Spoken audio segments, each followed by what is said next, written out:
Cool Figure TV. Revolutionary salute. Revolutionary salute. Like, share, subscribe.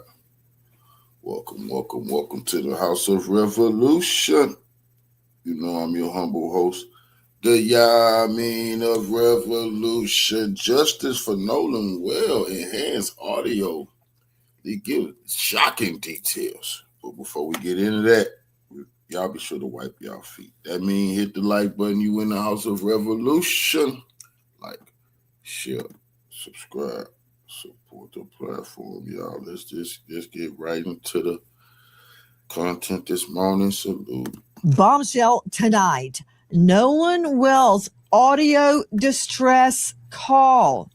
Is it real? Good evening. I'm Nancy Grace. This is Crime Stories. I want to thank you for being with us.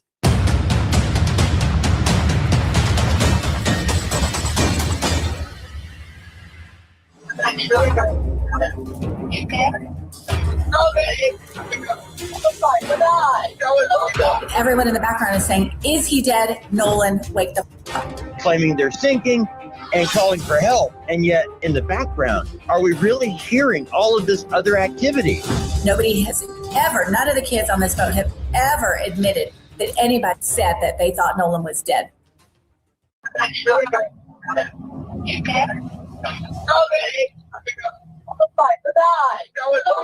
Detail assistance, Vicky speaking. How can I help you?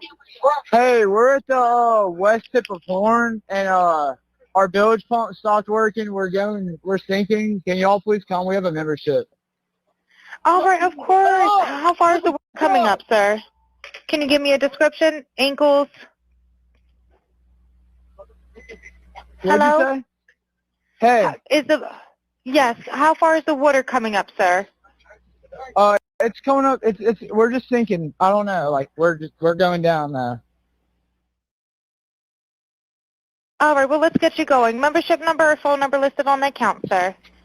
I don't know the phone number. It's either. I think it's. Try that. All right. I know we have a membership, like guaranteed. I don't have the tag Unless on you here. have a membership number or anything, it's okay. I'll get you over to the captain. What's the best phone number to reach you at? Reach me at. You are hearing the audio distress call from the boat. That is the boat on which Nolan Wells went to Horn Island. Now, there have been a lot of different accounts about whether he was on the boat when he came back from Horn Island, when he was supposed to come back from Horn Island. He never came back from Horn Island. And you can clearly hear on that version, which we obtained from the Mississippi Department of Marine Research. They released it. It's not something off TikTok or Insta. And that's what you hear. Let me hear 184 one more time, please.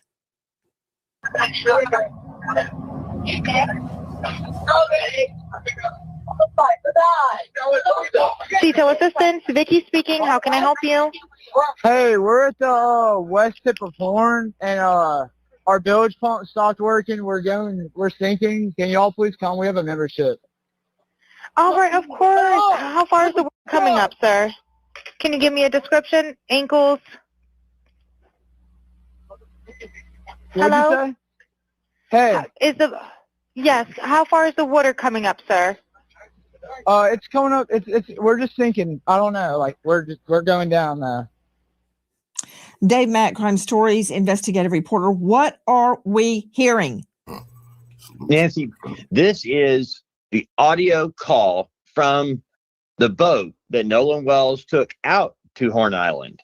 And the boat is attempting to leave Horn Island because the boat is taking on water. What we are hearing is the call from the boat to the group they have. Cito, let me help you. Reminder, Dave Mack, we've only got 1 hour to cover a lot of territory. That is the Cito call where the grandson of the boat owner thinks that they're taking on water. Joining me right now, special guest Brandon Tatum. He is a former police officer with Tucson PD, and he is the star of The Officer Tatum on YouTube. He has interviewed Nolan's friends. Now, we're about to bring on two experts, each one taking a different viewpoint on that call. But Officer Tatum, thank you for being with us tonight. No matter what you say, just know you're going to get hate mail. Doesn't matter what you say. If the angel Gabriel came down right now and spoke on this case, he would get hate mail. That said, what do you make of that audio, officer? Well, Nancy, thank you so much for having me on. If you put the audio within context, it is an impossibility unless these people are prophesying that somehow they're saying Nolan's name or projecting that Nolan is somehow injured, hurt, or killed, because we have witnesses that have come out. When I interviewed Warren, a lot of those kids that I talked to already alluded to this way before the audio came out, that they were gone. And people had already saw Nolan after they had left. The young lady, Katie, that he was hanging out with, I saw a text message from her alluding to the fact that she never saw him get on that boat at all. We have video of the boat that we shared on our social media page, and it shows all the occupants on the boat, and Nolan was not there. And so if a person thinks that they've heard something on the audio, they have to compare it with context. Maybe they said, "Is it dead?" talking about items that could potentially have died or damaged on the boat, given the fact that they were sinking. So I think people need to put this in context and reevaluate what they're listening to on the video, because if you are going to make a staunch stance in the wrong direction, in my opinion, by saying they're obviously talking about Nolan, it is incredibly impossible. One more thing real quick, that when you look at where they were at when they made the phone call and their GPS coordinates, it literally put them on the island. And we know, and not on the physical island, but really close proximity to the island. And we know, because we have another video of Nolan being out there and also all the other boats surrounding him, that this would have had to happen very near to hundreds of people in hundreds of different boats. So somebody would have seen something if there was a dramatic commotion like this occurring on that boat. I hear what you're saying, Officer Brandon Tatum.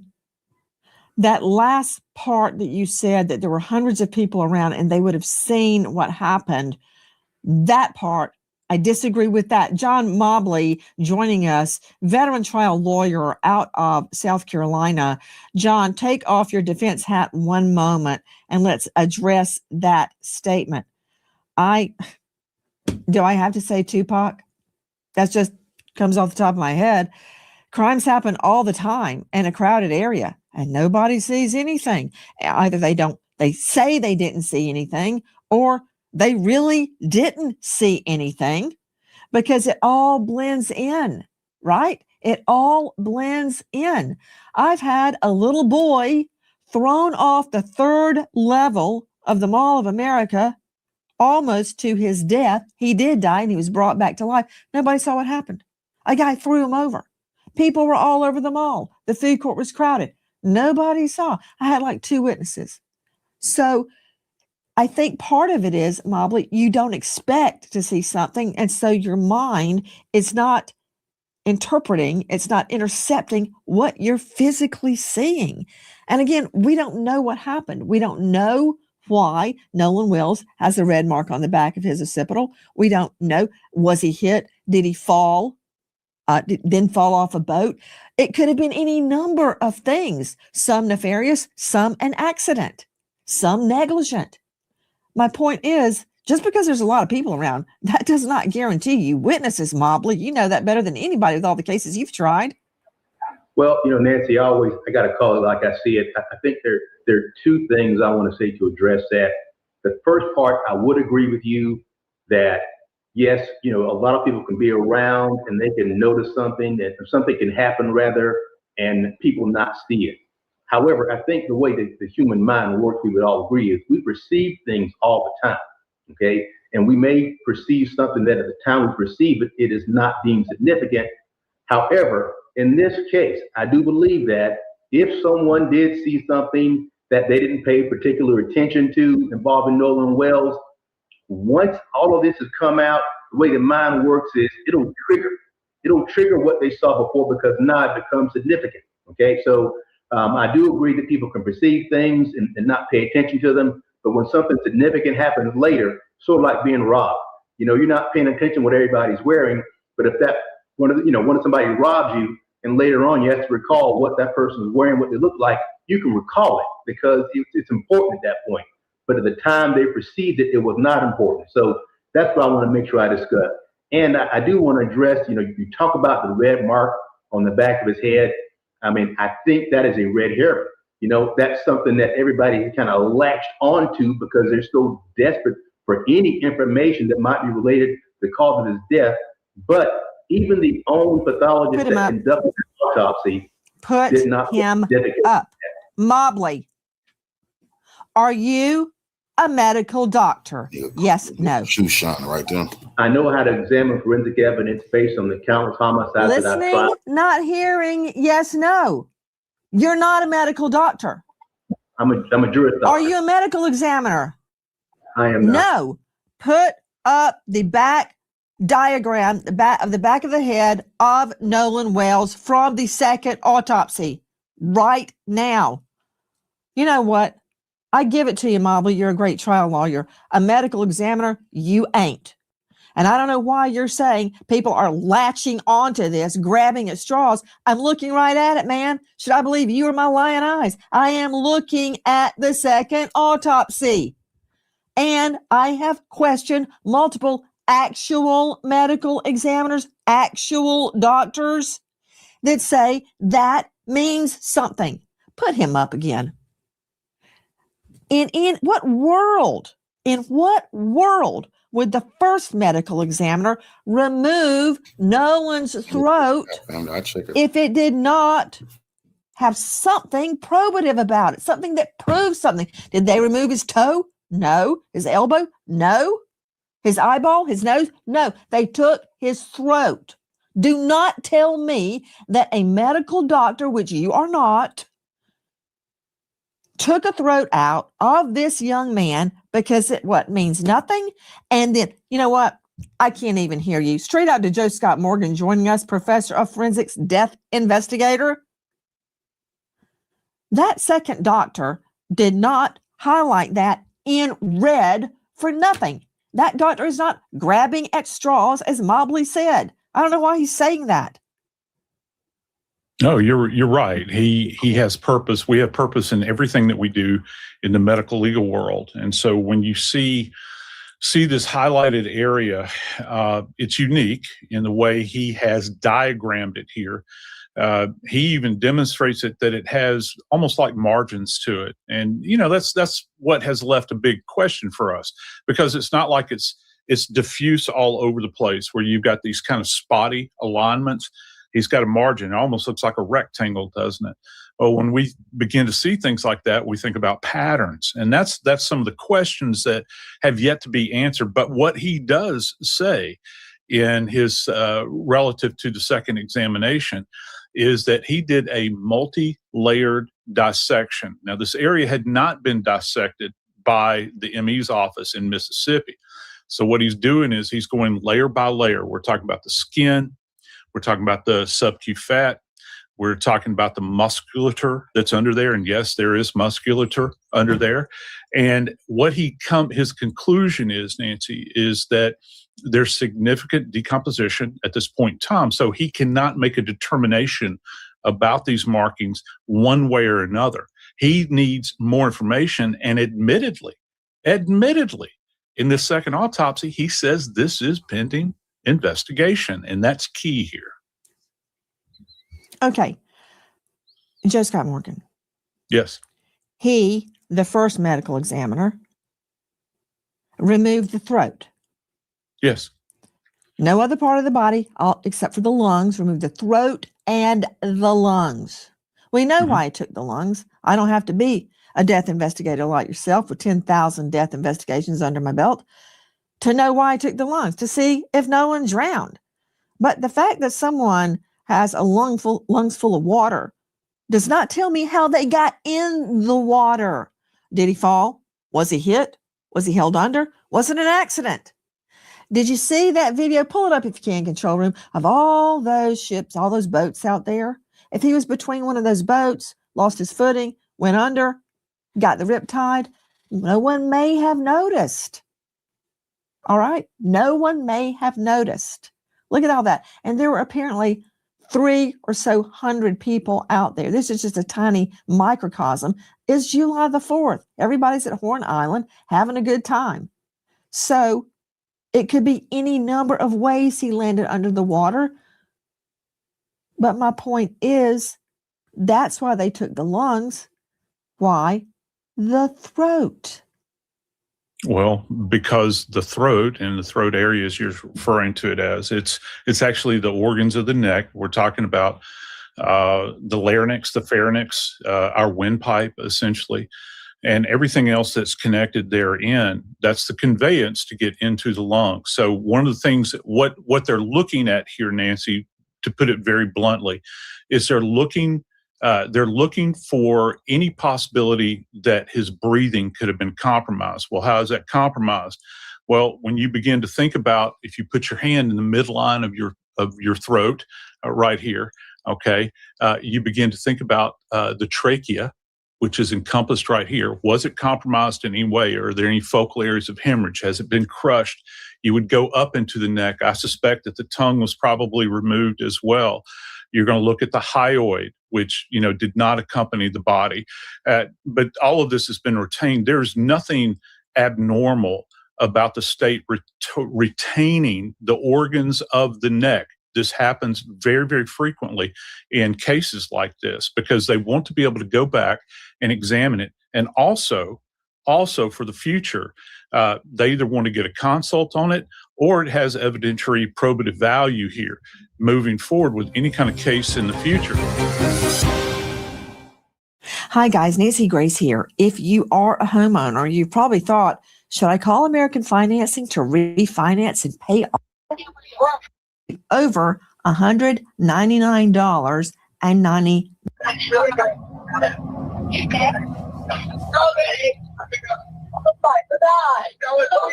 Detail assistance, Vicky speaking. How can I help you? Hey, we're at the west tip of Horn, and our bilge pump stopped working. We're sinking. Can y'all please come? We have a membership. All right, of course. How far is the water coming up, sir? Can you give me a description? Ankles? What'd you say? Hey. Yes. How far is the water coming up, sir? It's coming up. We're just sinking. I don't know. Like we're going down now.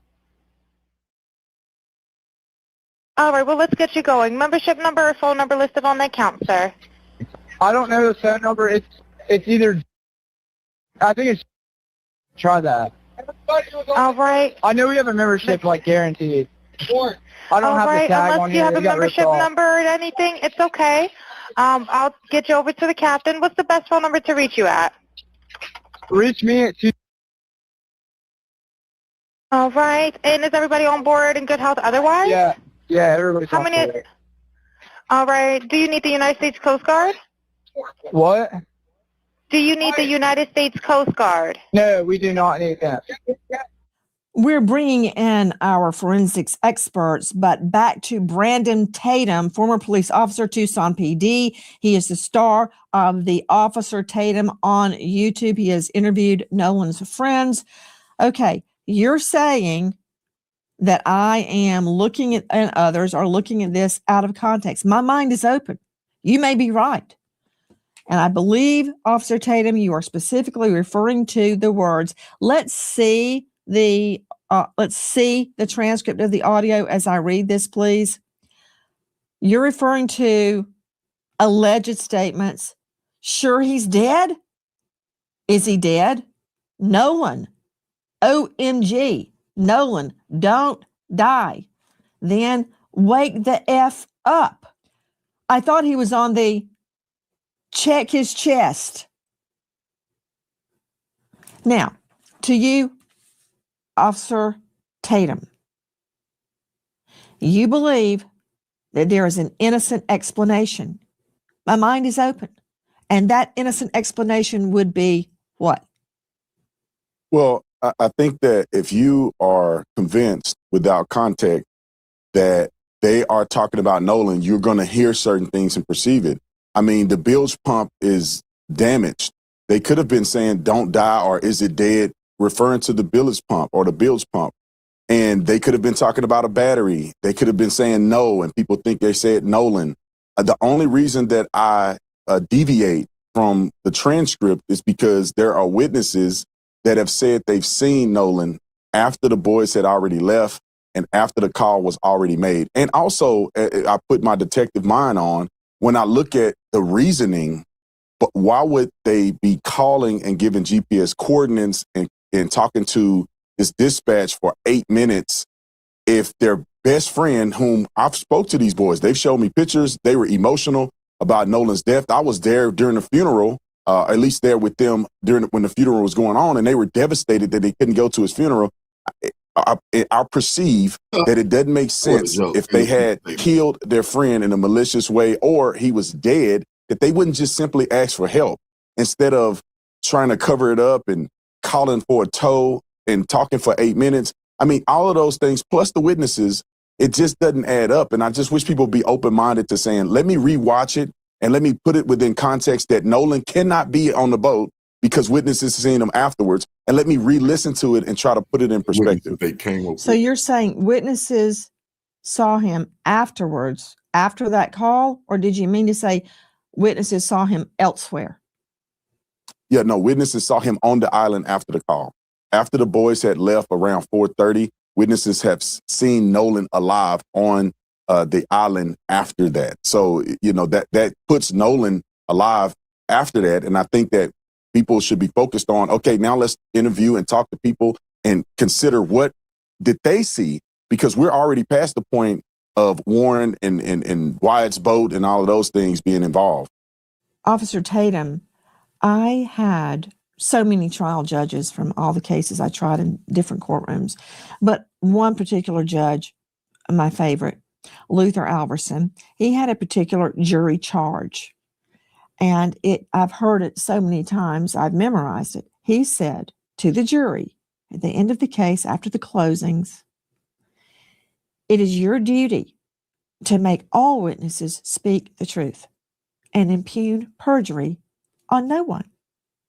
So, what I'm trying to do is reconcile what you're saying with what I'm hearing. I hope Nolan Wells died by accident. But I'm not shutting down our Crime Stories investigation until I know. Now, I want to address this sound. To Joe Scott Morgan, a professor of forensics, Jacksonville State University, author of Blood Beneath My Feet on Amazon. At Jacksonville State University, they have a world-class CrimPro lab and setup. In fact, I've called on Morgan many times to help me recreate crimes in their labs. Star of Body Bags with Joe Scott Morgan. Joe Scott, you've been on so many death scenes, trying desperately to get to my experts, but I got to lay the foundation as I would do in court before I bring in a piece of evidence. Joe Scott, people do crazy things when somebody dies. They panic. They think it's their fault, whether it is or it isn't. They get rid of the body. They lie. They do all sorts of things. The cover-up is very often worse than what the initial incident was. People panic. So the reaction of the friends to Nolan potentially having passed, that reaction doesn't mean that much to me because you don't know what somebody's going to do under those circumstances. So hearing them on the boat, I hear what Tatum is saying, and it's reasonable. But how people act in that scenario is not always reasonable. No, it's not, particularly when they're faced with somebody that's in distress and they are under the influence of alcohol. And that's going to play a huge role in this from an investigative standpoint. And not to mention probably a group of people that don't have a lot of experience with alcohol. We're talking about a group of underage kids. We're not talking about upper end college kids here. We're talking about kids that are 18 years old. They've been getting hammered out there on this island, and that's a problem, Nancy. Well, you're right. Okay. Two, not that Tatum in his own right is not an expert. He's a former police officer with Tucson. Joe Scott, an expert, Mobley, an expert. But now let's go to our digital experts. First, Todd Shipley joining us, digital cybercrime expert, former Detective Sergeant, Reno PD, 25 years in law enforcement, author of Surviving a Cyber Attack, Securing Social Media, Protecting Your Home, author of Investigating Internet Crimes, An Intro to Solving Crimes in Cyberspace. He says nothing he hears on this audio shows that the audio has been altered. Okay, Shipley, hit it. Well, we have to look at the fact that the audio that we received is, again, one of those that was released by the press and is probably been stepped on multiple times, just like we had last year with another famous video. Did you say that was released by the press? Hold on, Tom. That was not released by the press. It was released to the press, but it was released by the Mississippi Department of Marine Resources. That was not released by the media. Yes, Nancy, but TMZ in every station that's released it has put a copy that they've edited up onto online. And so we have this expectation bias. I said, Nancy know these people guilty. She knows she's gonna make a lot of money covering not only this, but the trial. She's not gonna play with these people. That's there. So the audio obviously is real. It's been released, and the agency that released it has said that it's a video or audio of the incident, but every version that we've seen has been stepped on multiple times. And so there's an expectation bias when you start putting up audio translations that you believe is there, and everybody then has this confirmation of that this is what's said. Now, we have to go back to the original audio from the government agency to get the information that we need to prove what's there in the audio, because multiple pieces released through press stations online don't always have the exact audio we want. There's already been speculation that some of the different audio, like TMZ's and the others, are a little bit edited, and they always are, because you put them on there for a specific purpose. And adding the edited versions of what you think are the audio does not necessarily mean that that's what it is. We can look at the audio and find out what's there, but we've got to look at the original version. Hi, guys. American homeowners. The FBI has been warning about a type of real estate fraud called What we Protect Your Home Equity today. That's HomeTitleLock.com, promo code Nancy, or just use the link below. And good luck.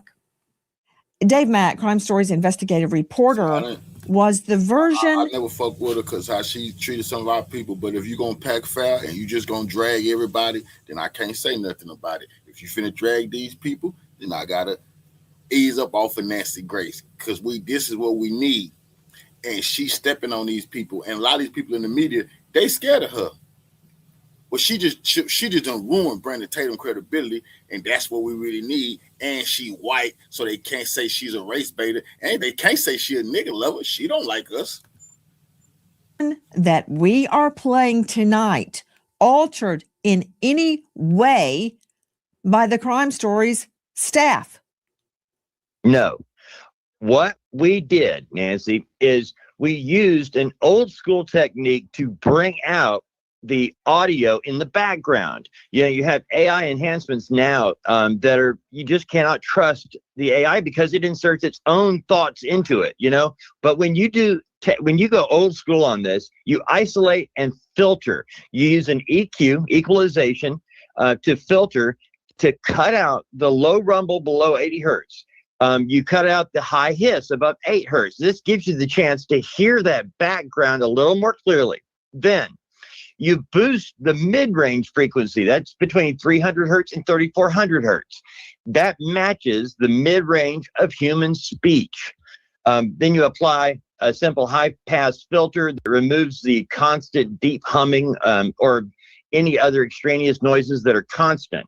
And this does not alter the content, it merely enhances the content. So when you ask, did we edit or alter? No, we merely enhanced it using basic tools that are used in every production department around the world. This is like when you're playing music, you turn up the bass or turn down the bass. Or Dave Mack, I believe the correct answer would be HELLNO, because if Tatum is right, I want to hear it.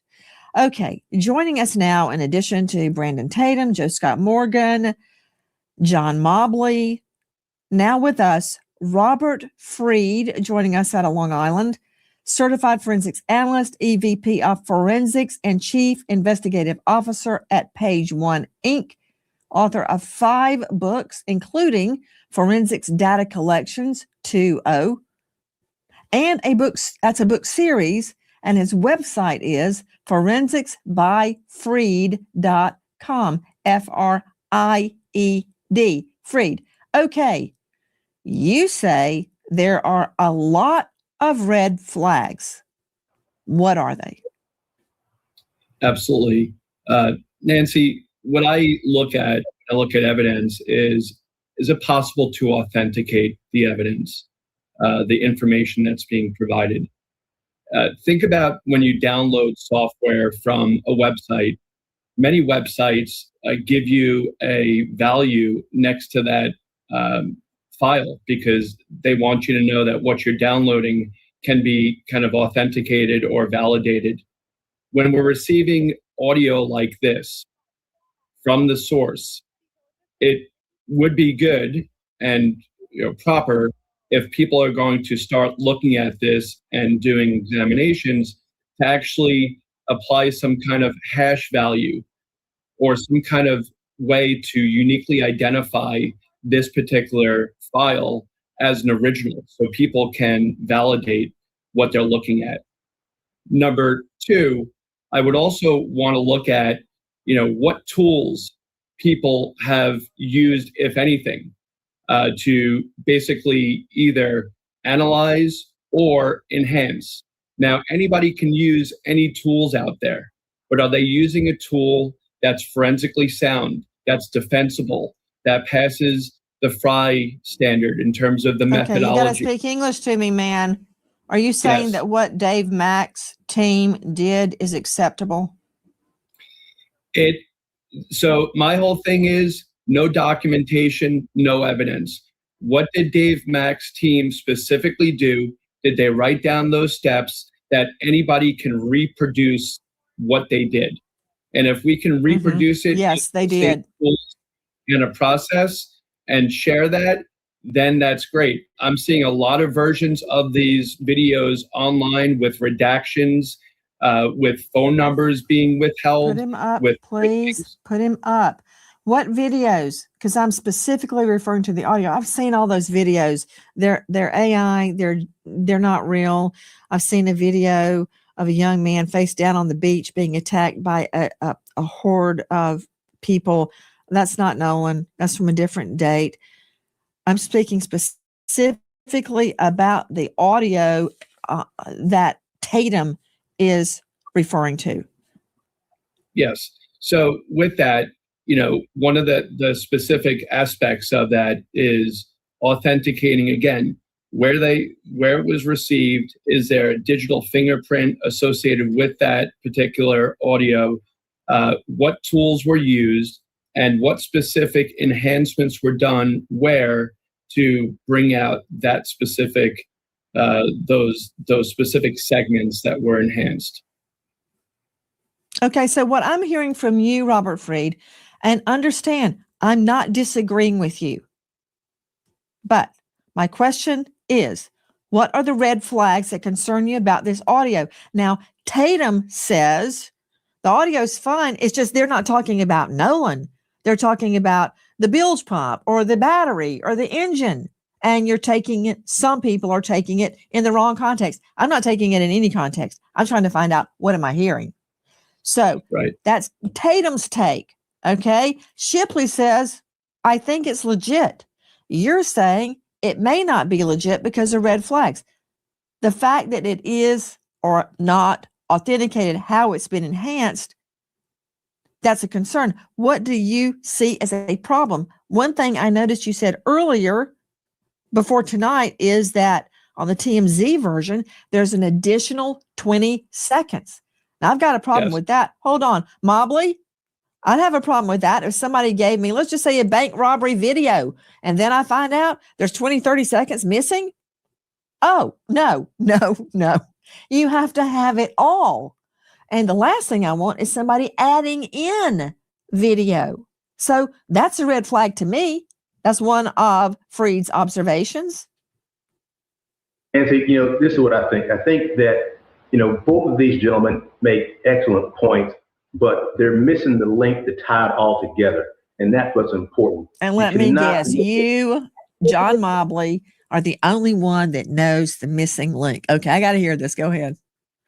Well, what you need to do when you have that audio is, irrespective of the method that was used to enhance it, because just because it's enhanced, I don't see it something that's being used in the courtroom as much as the newsroom. But you want to take that audio and then you go back to the witnesses, okay? And you want to make sure you interview them separately, not together, because you don't want them to somehow commingle in their stories, but ask them separately. Play the audio for the witnesses that were on the boat, play it for them separately, individually, and ask them to corroborate what they're saying, okay?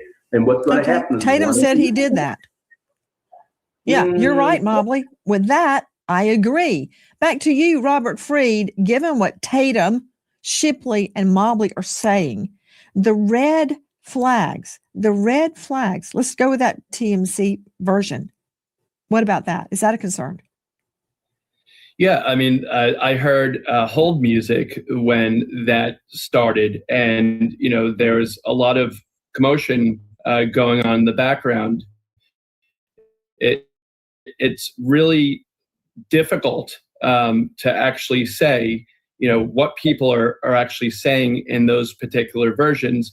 Yes, you do need to apply filters. You do need to apply different ways to focus in on it. But my whole thing with the different audios that are out there are that people are doing enhancements. They're posting this. They're doing amateur methodologies, and they're putting it out there saying, this is what you need to hear. Take a look. They're putting the words out there before people are even listening to the video. So it's automatically setting the stage for everybody to start paying attention to things a little bit more. But again, if you have to go back to looking at this from the source, that's the best bet, because that's going to allow you to look at this unfiltered. And that's probably what law enforcement has. There could be snippets that are missing in those specific moments that are redacted, for example, that may hold more clues that we're not hearing. We don't know exactly what's said in those moments that we don't have full access to.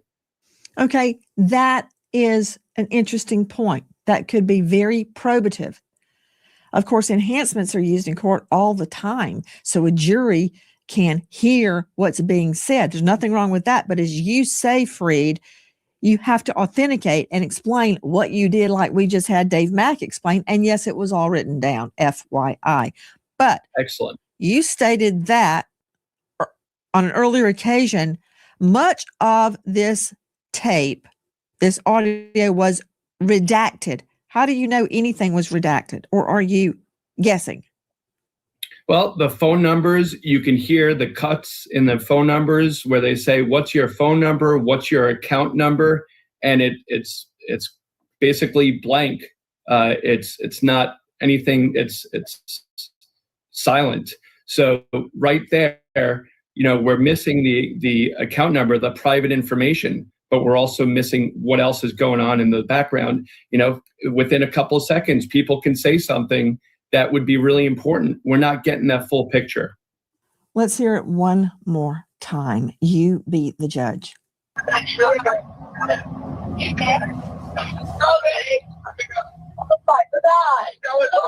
Detail assistance, Vicky speaking. How can I help you? Hey, we're at the west tip of Horn, and our bilge pump stopped working. We're sinking. Can y'all please come? We have a membership. All right, of course. How far is the water coming up, sir? Can you give me a description? Ankles? What'd you say? Hey. Yes, how far is the water coming up, sir? It's coming up. We're just sinking. I don't know. Like we're going down there. All right, well, let's get you going. Membership number or phone number listed on the account, sir? I don't know the phone number. It's either. I think it's. Try that. All right. I know we have a membership, like guaranteed. I don't have the tag unless on you here. have a It got ripped membership off. number or anything, it's okay. I'll get you over to the captain. What's the best phone number to reach you at? Reach me at 2.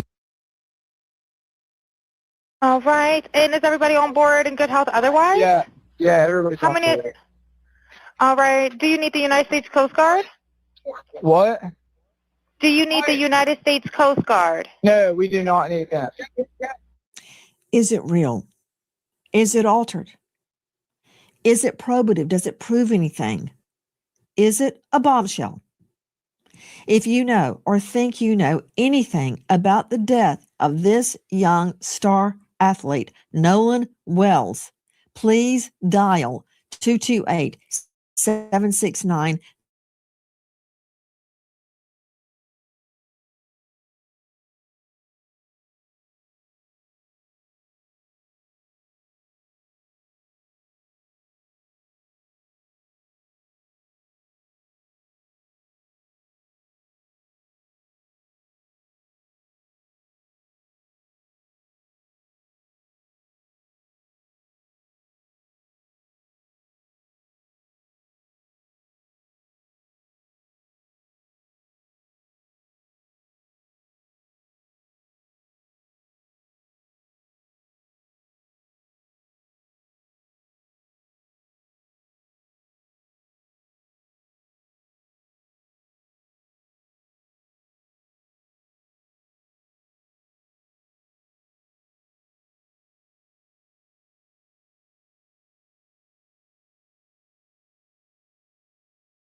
Enhanced distress call audio bombshell.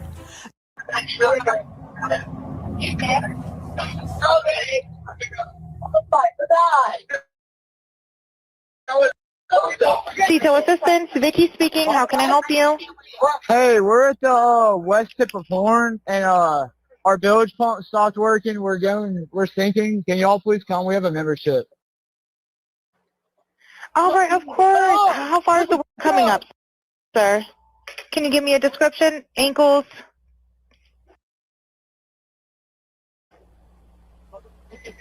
What'd you say? Hey. Yes, how far is the water coming up, sir? It's coming up. We're just sinking. I don't know. Like we're going down there.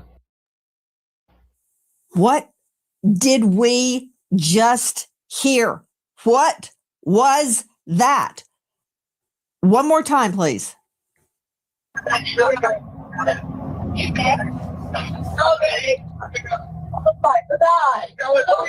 Detail assistance, Vicky speaking. How can I help you?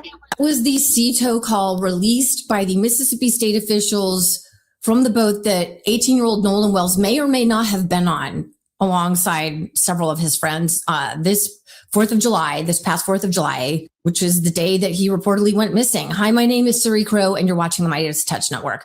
The kids on board that boat reportedly never got a tow in after all, because according to additional recordings on that day, the dispatcher reached out to a Coast Guard captain who said that he had just hung up with the teen's grandfather who owns the boat. Listen to this. It sounds like a bunch of kids on board on Horn Island, and he's saying the boat is sinking. Okay.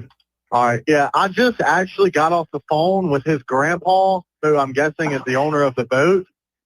And he said that Jerry. Yeah, he said, Okay. I just hung up with him.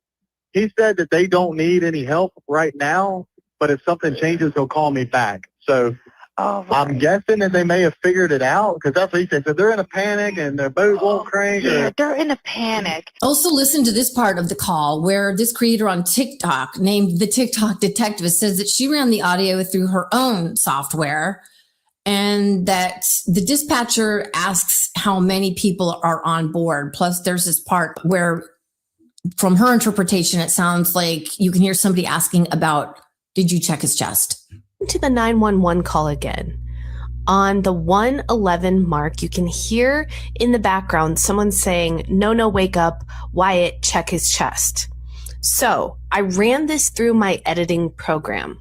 And listen, I am not a pro at audio by all means, but I did try to enhance the background so we can hear more of what was said. It is not a confirmed transcript, so please take this with a grain of salt. All right, of course. How far is the water coming up, sir? Can you give me a description? Hello? Do you need the United States Coast Guard? No, we do not need that. All right. All right. Do you have your current GPS coordinates? Let me go look. Try that. All right. I know we have a membership, guaranteed. All right. Unless you have a membership number. How many adults, sir? That was the question. All right. How many people, sir? 7. All right. Thank you. Does everyone have life jackets on or available to them? Yes, we have life jackets available. Did you notice that he said 7 people were on the boat and then they counted and it was just 6? My impression when I listened to that call, and I've listened to the call in several iterations, including that official release call by Mississippi state officials, is that whichever team was calling in sounded quite inebriated. That's my impression. I mean, we don't know because, there are no tox tests to tell us, but he sounded drunk. And then to confuse things further, this just in, TMZ reporting a new video of that same alleged boat, but Nolan not on the boat. In the Nolan Wells case, that seems to support what we were told by sources directly with direct knowledge of the investigation, that after Nolan's friends left on their boat at 4:30, that Nolan remained at the island. And in fact, there was one report that claimed that he was there as late as 6 o'clock, still on the island. This new video shows the boat that Nolan's friends were on when they left the island. This is the boat that Nolan arrived at Horn Island on July 4th. Same friends. Same friends. 7 people, which is what we heard them describe on the call to the tow company. And they're all on the boat there. This is as they are trying to get it started. And there's no Nolan in sight. Right. And the 7 people you can see on there, Nolan is not one of them. And I think it's important to say, and you said it, but I want to reinforce it. That's at the beginning of the trip. So it's not as if... this is at the end of the day. This is 4:30 in the afternoon. I'm sorry, at the beginning of the trip home. So that it's not like the boat's in the middle of the water and that something may have happened in between. This is as they're leaving. Yes, they knew that they had a problem as they were leaving. It's part of the reason they were rushing. So here's a quick rundown from ABC's chief investigative reporter, Aaron Katursky. More than 3 weeks now since the body of Nolan Wells was recovered. And for the first time, we're getting a sense of the initial impressions of investigators, a firmer timeline of events. And we're hearing the recording of a call made from a boat at the center of the case. Hey, we're at the west tip of Horn, and our bilge pump stopped working. We're sinking. This morning, more audio of the frantic call from the boat Nolan Wells was supposed to have taken to shore after celebrating July 4th with friends on a remote barrier island off the Mississippi Gulf Coast. And what do you want to do? Do you want to be towed back? I want to get this boat unsank and towed back, yes. The caller told the dispatcher everyone aboard was unhurt and noted he and the passengers were young. There are 0 adults on board. Nobody here is over the age of 21.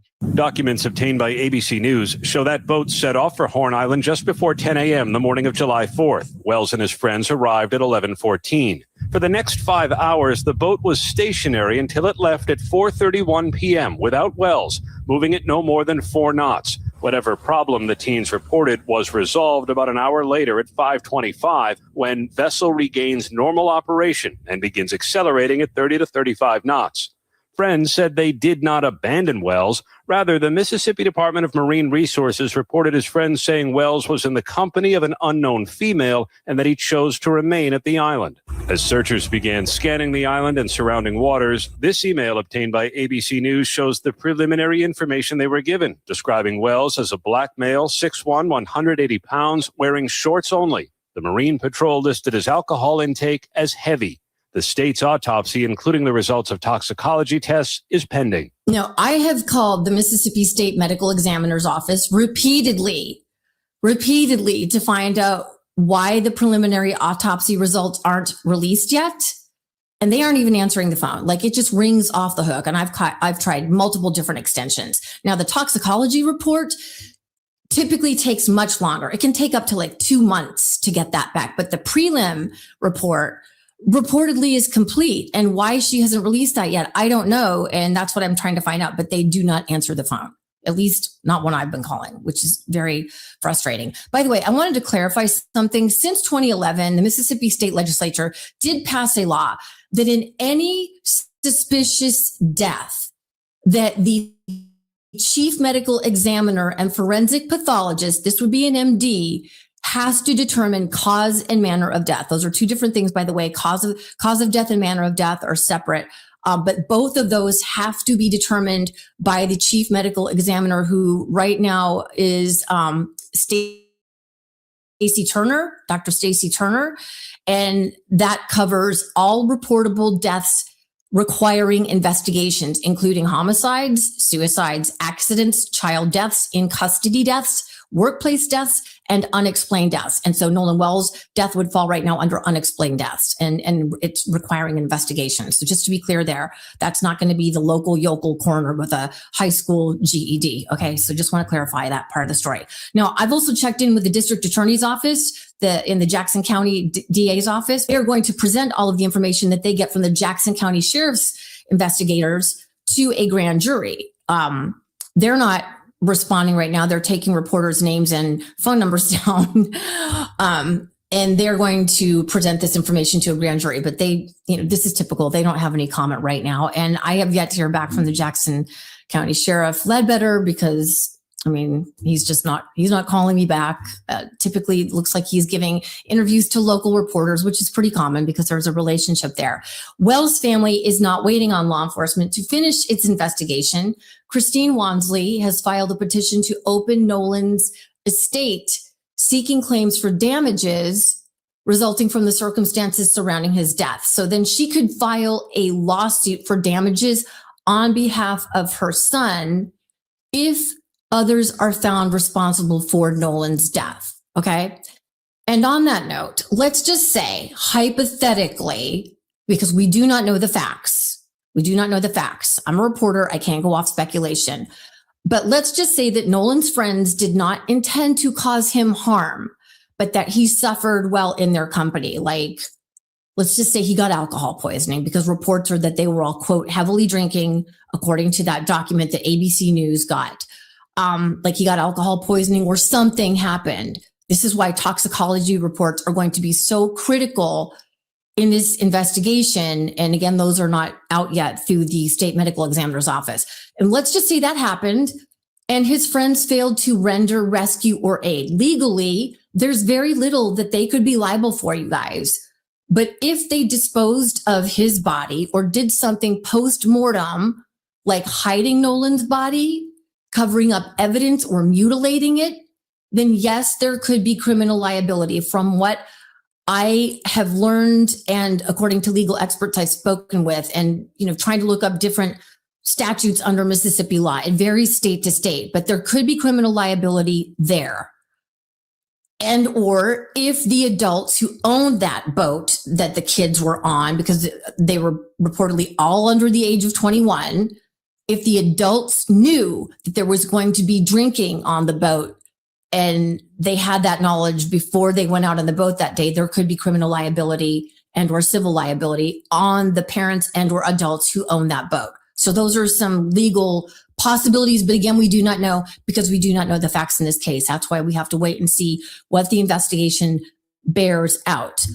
But even if that's not what the evidence reveals, even if we find out that the friends did not do anything wrong, and I know that millions of people feel very differently, and that's why we have to stay on and find out what this investigation reveals. And there's a lot of pressure now on the Jackson County Sheriff's Office and the DA's office and on the medical examiner.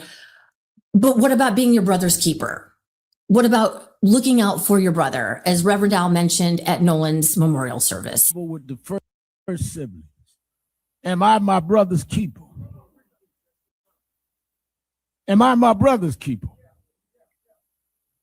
Or will we, out of some emotions, some anger, some jealousy, some envy, maybe some bigotry, decide rather than deal with building up the beauty that God put in us, that we will harm our brother and that we will harm our sister and through some malice try to hide it?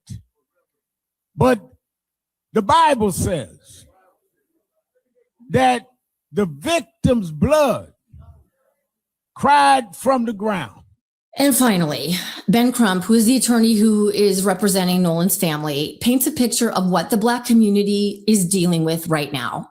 3 young Black men have been killed in very similar fashion or unalived as Nolan Wells in Ocean Springs, Mississippi, 18 years old, was on a boat with 3 other young white men, ended up dead, very suspicious. And then you have Tyler Smith in Lexington, Kentucky, was at a house party. He was the only African-American. He somehow got shot in the head. And then the young people who were there, they threw the gun away and then called the police and said that he accidentally shot himself. They were playing a game of Russian roulette. And so far, the police has accepted that narrative. It makes you want to holler. I mean, because you can imagine if the roles were reversed. So we got 18-year-old Nolan Wells, we got 18-year-old Tyler Smith, and we got 18-year-old Daniel Irvin in a 3-month time frame, all killed while doing some activity with young white men, and yet nobody's been held accountable. And there are so many more cases that we are not aware of. Like, I mean, I have cases that I need to follow up on, horrifying circumstances of local sheriff's offices and police departments that I need to follow up on about what happened to other young Black people. And so many of these cases are just never investigated. The cops just shut the book. And that is what is so heartbreaking for members in the Black community. They don't even get the chance to have an investigation. Ben Crump shouldn't be this busy. I say that with all due respect. He shouldn't have this many cases to fight for so many heartbroken Black families who are seeking answers. That's all Christine Wansley and her husband say they want. They just want answers. What happened to their son? The same with those other teens. By the way, people are hate reviewing Christine Wansley's professional profile in Mississippi over this. She is a family practitioner. I believe she's a nurse practitioner or PA. So if that gives you any clues about the climate in America and in Mississippi right now, imagine being such a shitty person that you go and write a bad review on this grieving mother's profile. Like, I don't have like the words I want to say. Like, I just like what a dark spirited person you must be. And then I recently rewatched Mississippi Burning. It has been on my heart since I started researching and looking into this story and about Mississippi's terrible racial history. I highly recommend it. If you've never seen this movie, it is spectacular. It is so incredibly well acted. I mean, it's heartbreaking. But as I was watching it, it made me realize that we're right back there again. We're right back in the early 60s. before we had civil rights enacted, before women had many rights that I grew up with that have now been torn away thanks to Republicans and the Trump regime. And, you know, another realization that I had is that we don't have a trustworthy FBI anymore to investigate hate crimes. We don't. I mean, not under the Trump regime. You can't trust them. And that's the big difference when you watch this movie. There are some of these FBI agents who are going to investigate, you know, just horrific hate crimes in the South. You know, we're back there to that time with Dr. King, with Malcolm X, Robert Kennedy, JFK Jr., the 4 little girls who were killed in a bombing in a Birmingham Baptist church. They were bombed by the KKK. John Lewis, like, just the boldness that racists are feeling now under Republicans and the Trump regime. It's not that racism ever left. They just now feel emboldened. And I don't know, it's just, we've lost so much under Republicans and what's going on now. So if you are interested in advocating for Black voting rights, for women's rights, for those who have been oppressed, then please follow my socials, which will be in the description below. I'm working with some other creators. Revolutionary salute to our family, Geneva, smear for the 440 Jews to the war chest. Revolution is a way of life. Absolutely appreciate that love, family. Salute. In the South to advocate for Black voting rights, restoration, and taking power back in the South, because there's a saying, as the South goes, so goes the rest of the nation. And if you're feeling down and depressed about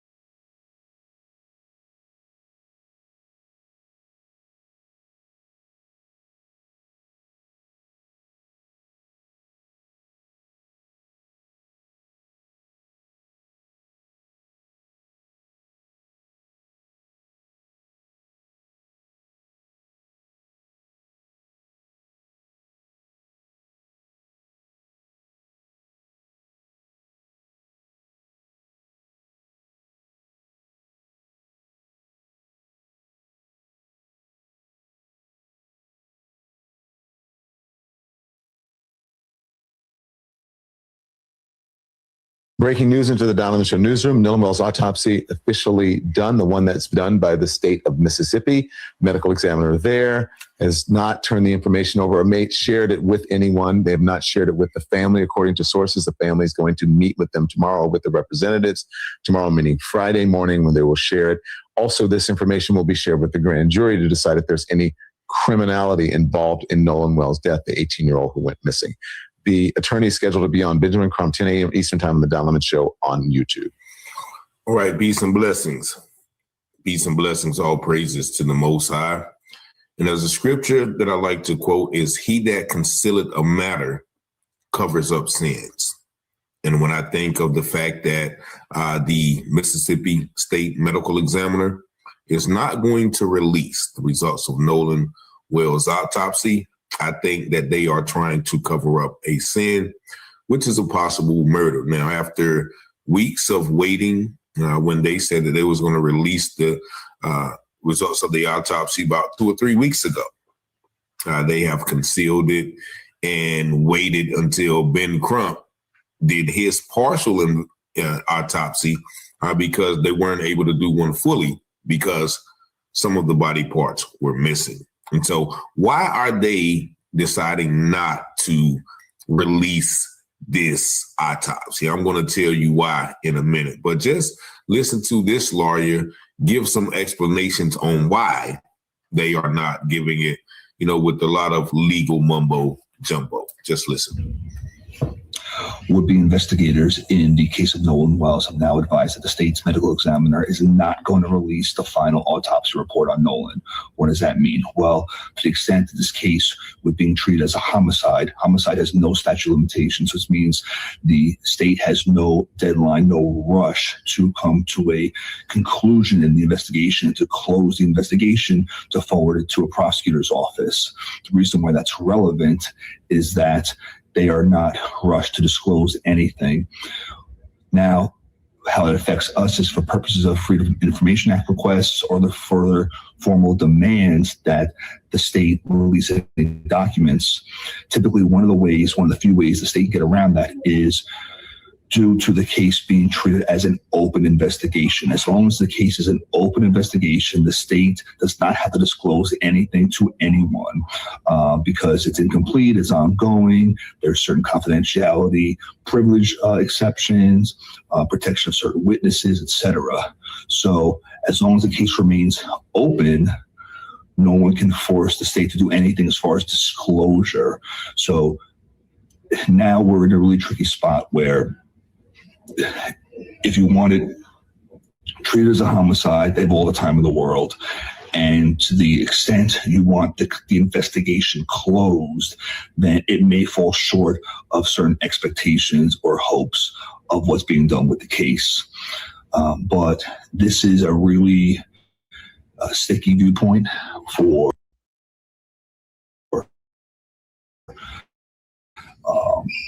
those of us watching. And let's see what happens.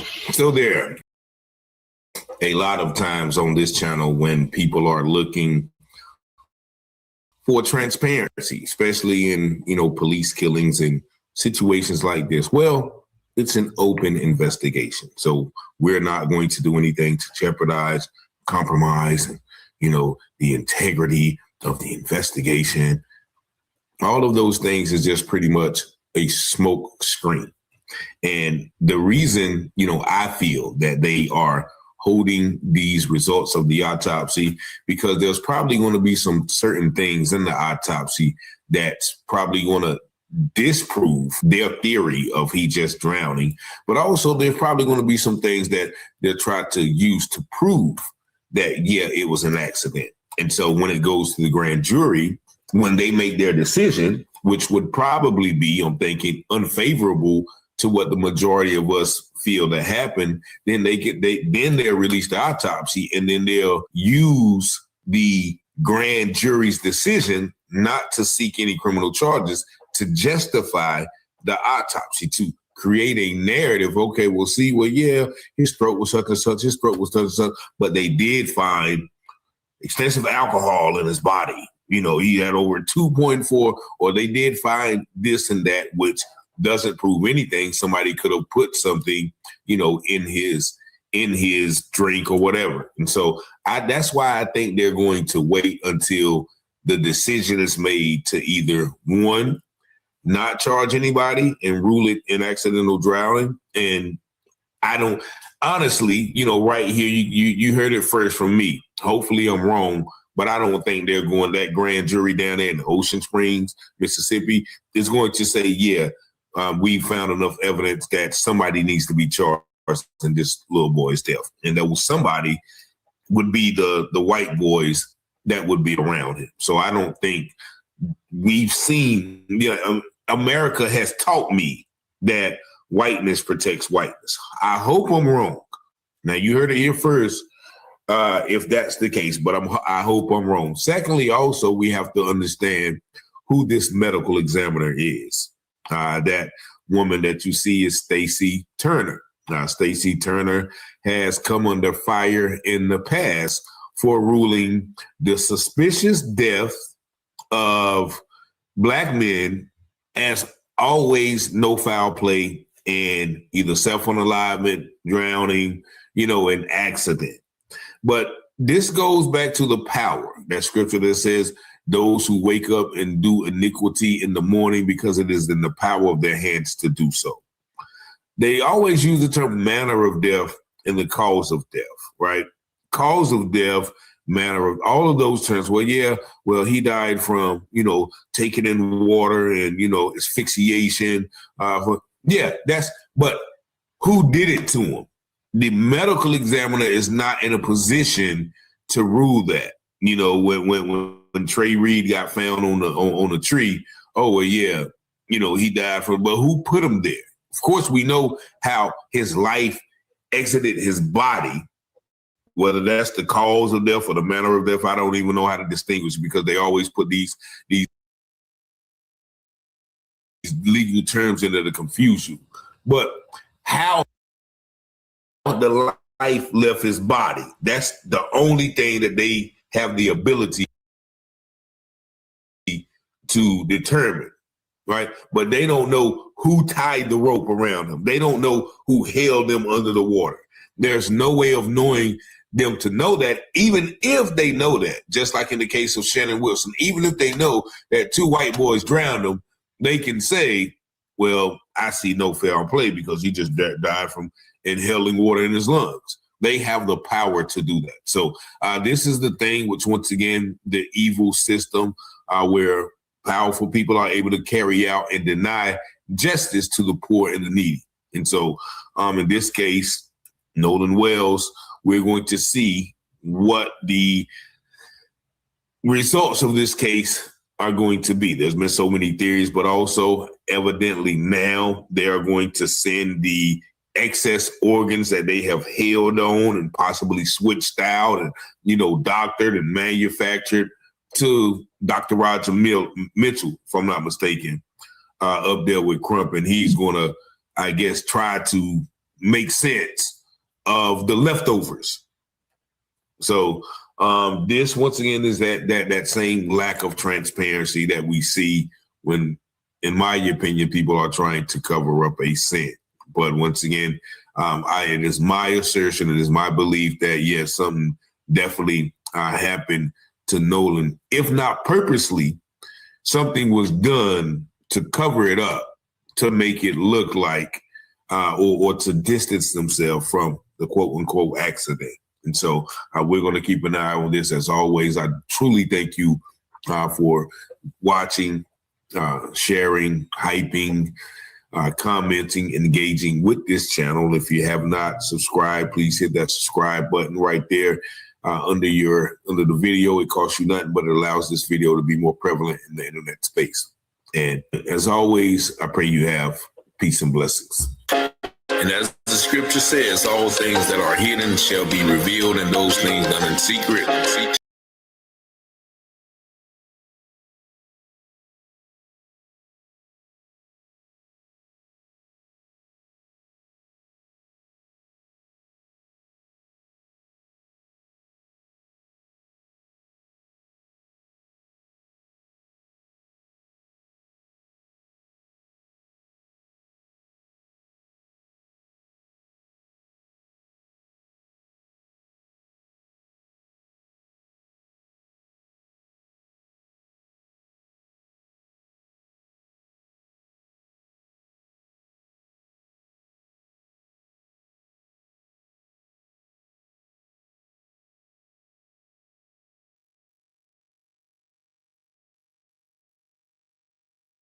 Something incredibly disturbing, and to be honest with you, since I've heard it, it's just really disturbing. I've really been struggling. It is the clearest, most enhanced version of the audio call, the audio CETO call that was released by the Mississippi Department of Marine Resources. This is unlike anything I've heard before. Someone reached out to me and sent it to me. I have verified that this person is who they say they are. They're an audio engineer with 20 years experience. They do not want me to share their name. I do know who their name is. I do know exactly who this person is. I don't know them personally, but I was able to confirm that they are who they say they are. And what is coming out in this audio, it's really disturbing. So I'm going to play that audio for you, and I'll let you come to your conclusions as to what you hear and what it means. I heard it, and it is disturbing, but I'm gonna play it for you and let you come to your own conclusions of what you hear and what it means. But before I play it, I want to read something to you that came directly from the person who created this audio. I spent some time with them on the phone today just to make sure that they're actually a credible source to do this. And in that conversation, I asked him, what did you do that's different from what other people have done to make the quality of this audio better? All right, peace and blessings. Peace and blessings, all praises to the Most High, and that is our dear brother Elliot Connie. who's been following the Nolan Wells case, and he received a more enhanced, detailed, clearer audio from the now infamous CTO call. Now I'm going to play that audio for you because he goes into what the guy told him, all of the specific metrics and professional skills that he used to clear up this video. Now, we all know about the version that our dear sister Gianna Brantley cleared up for us. And if you haven't heard that one, which details what many people feel like is the murder of Nolan Wells on the boat, this is what her sounded like.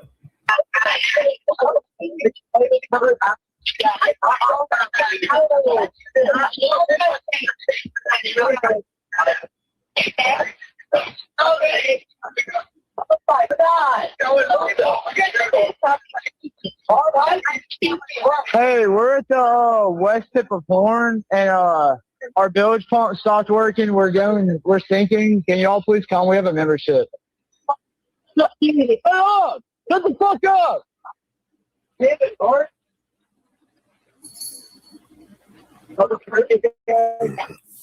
Now, that call has been analyzed by, several people, and it sounds like clearly that people are asking, is he dead? You killed him. Can we cover it up? Oh, my God. Is he dead? Get up. Damn it, Bart. Nono's really dead now. And all of those things that are pointed out on the screen. Now, this one, that call was pretty much at the beginning of the call. They stopped right there. But this enhanced version that was sent, I guess, to my brother, Mr. Elliott, this one continues on throughout the call. And we're going to listen to that, and we're going to stop it at a certain point so we can pretty much point out what sounds like, a clear murder cover-up. But just take a listen.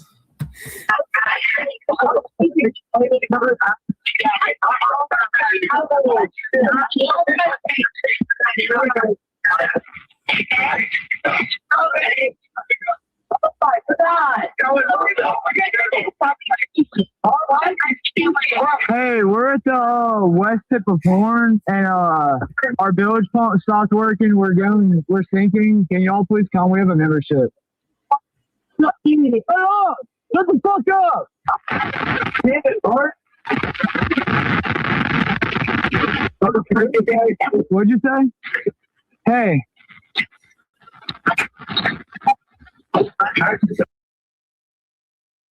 It's coming up. We're just sinking. I don't know. Like we're going down now.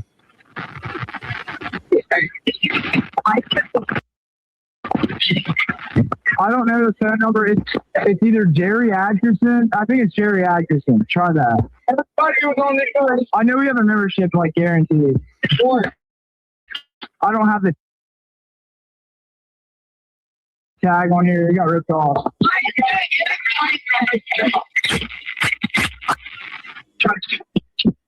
Reach me at 2.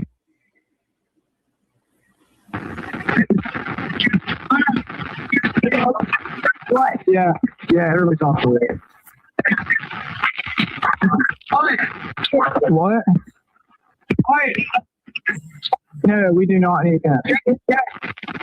Let me go look. Will.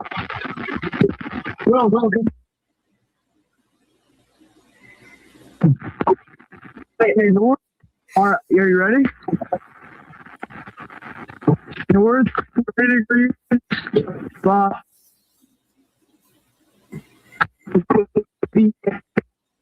4672.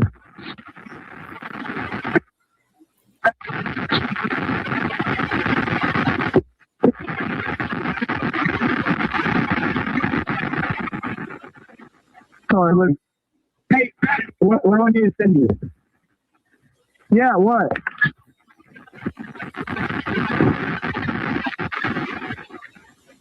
Yeah, we do not have the VHF radio.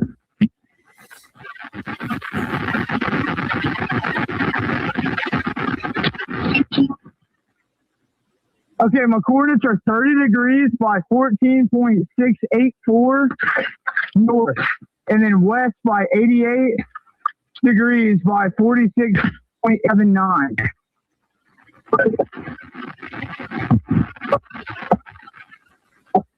Yes, we are at Horn Island. Yes. We were sinking, yes. Oh, we're not aground. We are in 17 foot of water. We're in 31 foot of water.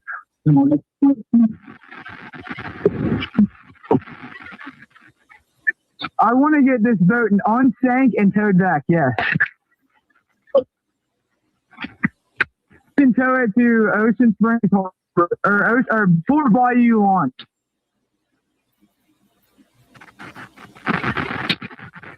No, there's no children.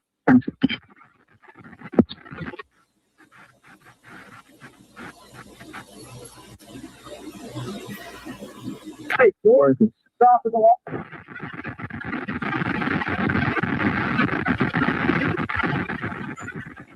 Try to jump in and pull the plug, Bart, while you're going. Hold on. Take out of here. Take out of here. Hello. Take it out of here. Okay, what's going on? What's up? There is 0 adults on board. No. Nobody here is over the age of 21.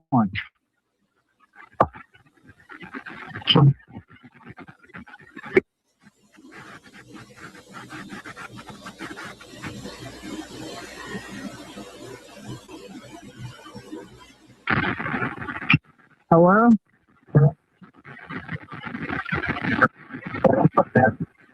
Yes, there's lots of people breathing on the boat. Like 7. 1, 2, 3, 4, 5, 6. Yes, we have life jackets available. A Triton, 22 foot offshore, 22 foot Triton offshore sea flight hull.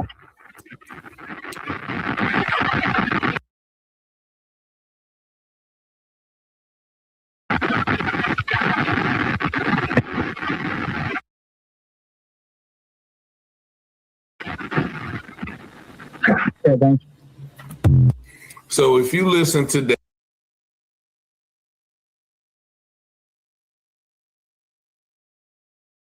that, you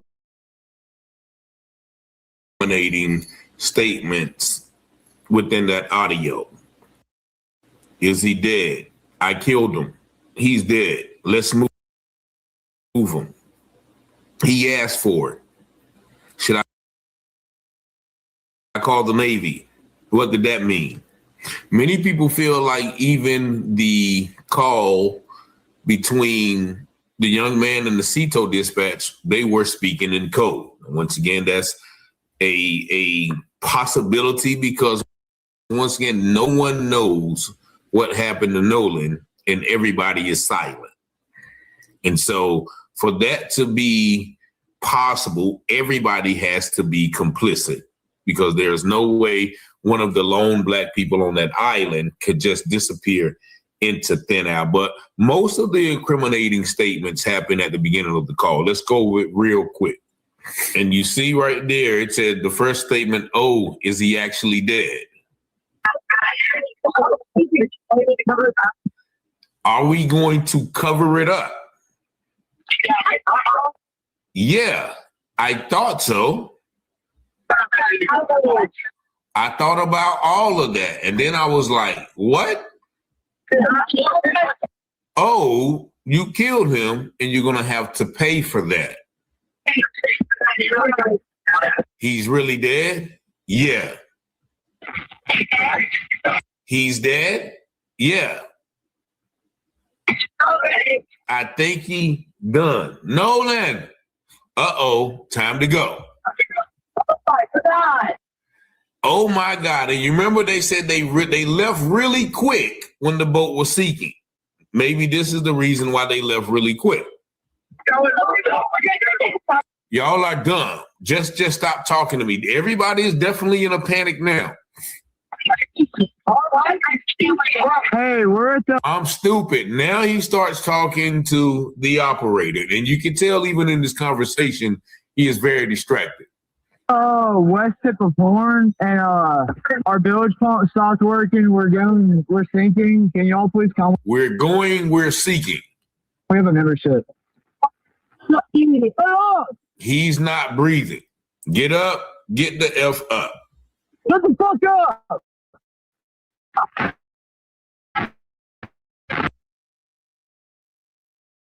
Damn it, Bart. Damn it, Bart. He has yet to respond to why they said damn it, Bart, though.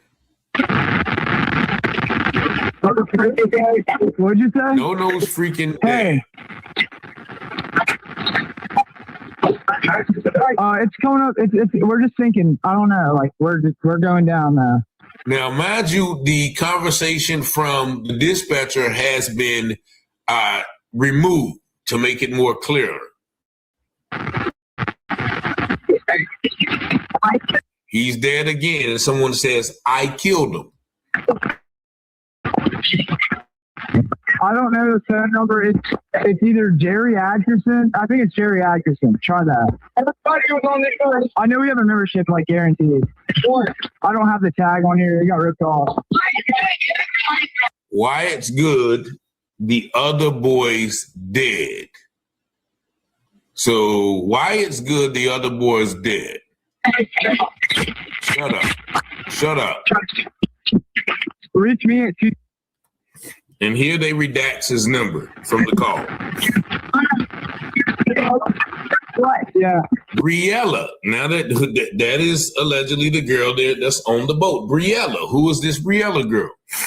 Yeah, everybody's off the way. What? You hear someone saying Nolan? No, we do not. Are you guys on speaker? So somebody's trying to make sure that nobody can hear what they say. Check his chest. Let me go look. They said chest compressors, then said, didn't we already do that? So sounds like somebody's trying to revive someone.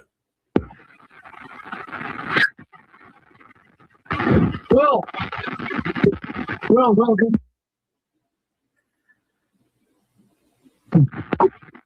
Hey, North. All right, are you ready? North, 30 degrees.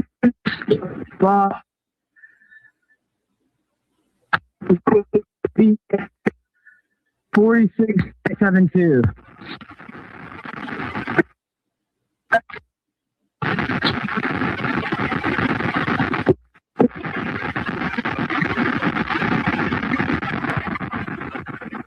Sorry, look.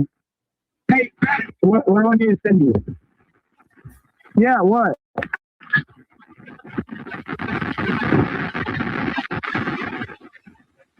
Yeah, we do not have the VHF radio.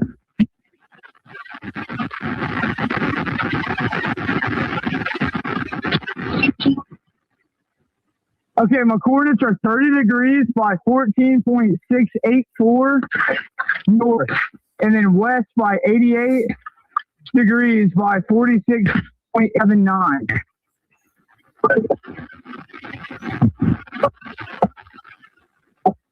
Yes, we are at Horn Island. Yes. We were sinking, yes. We were sinking, yes. Oh, we're not aground. We are in 17 foot of water. We're in 31 foot of water. Come on, let's move them. And a dragging noise. I want to get this boat unsank and towed back, yes. Can tow it to Ocean Springs Harbor. He wants to get the boat sank and towed back. That doesn't make sense. It's not even sunk yet. Or Fort Bayou launch.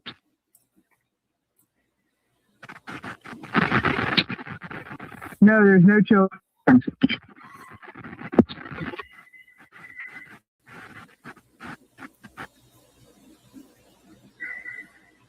Hey, stop the wall.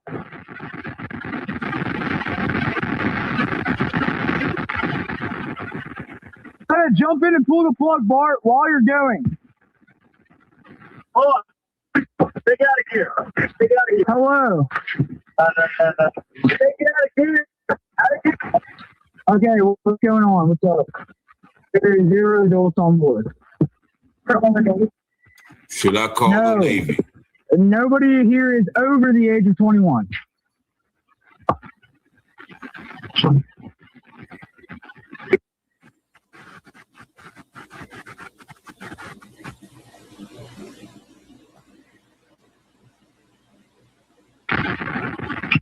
Hello?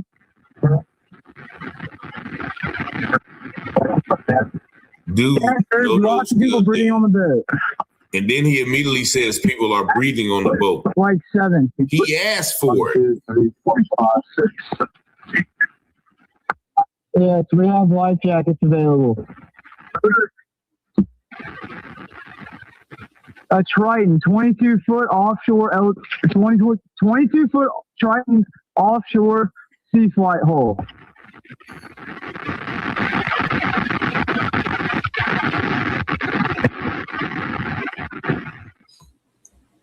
All right. And so once again, that is another version of the infamous sea tow call. And once again, you heard all of the questionable statements. And I see a lot of Caucasian people online saying, no, this is doctor, this, that, the other. Say if the roles were reversed and y'all were listening to a call which has been transcribed like that, I'm pretty sure y'all would want everybody on that boat investigated, indicted, or even locked up. And so the fact that there's a plethora or a group of people who say, well, no, people are reaching, he just drowned, he was drunk.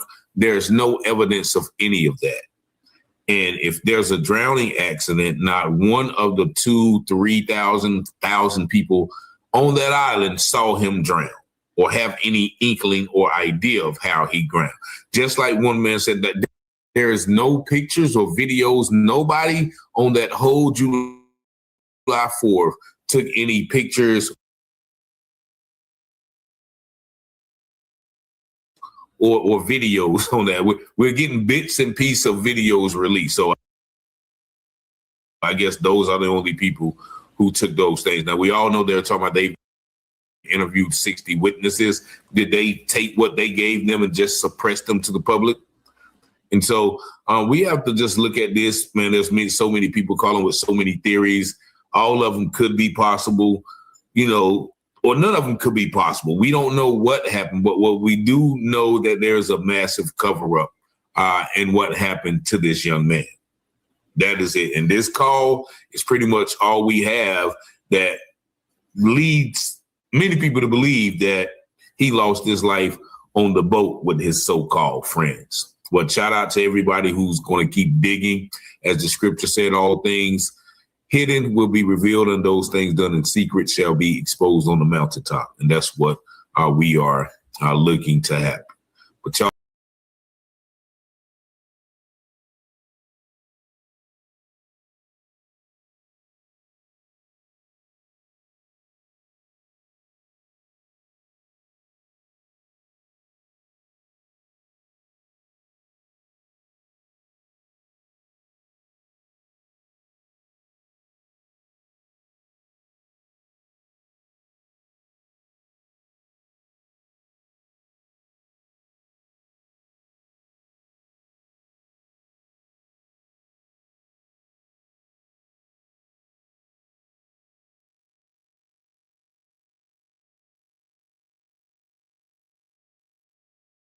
joins us to discuss what these developments may mean and what legal questions may come next.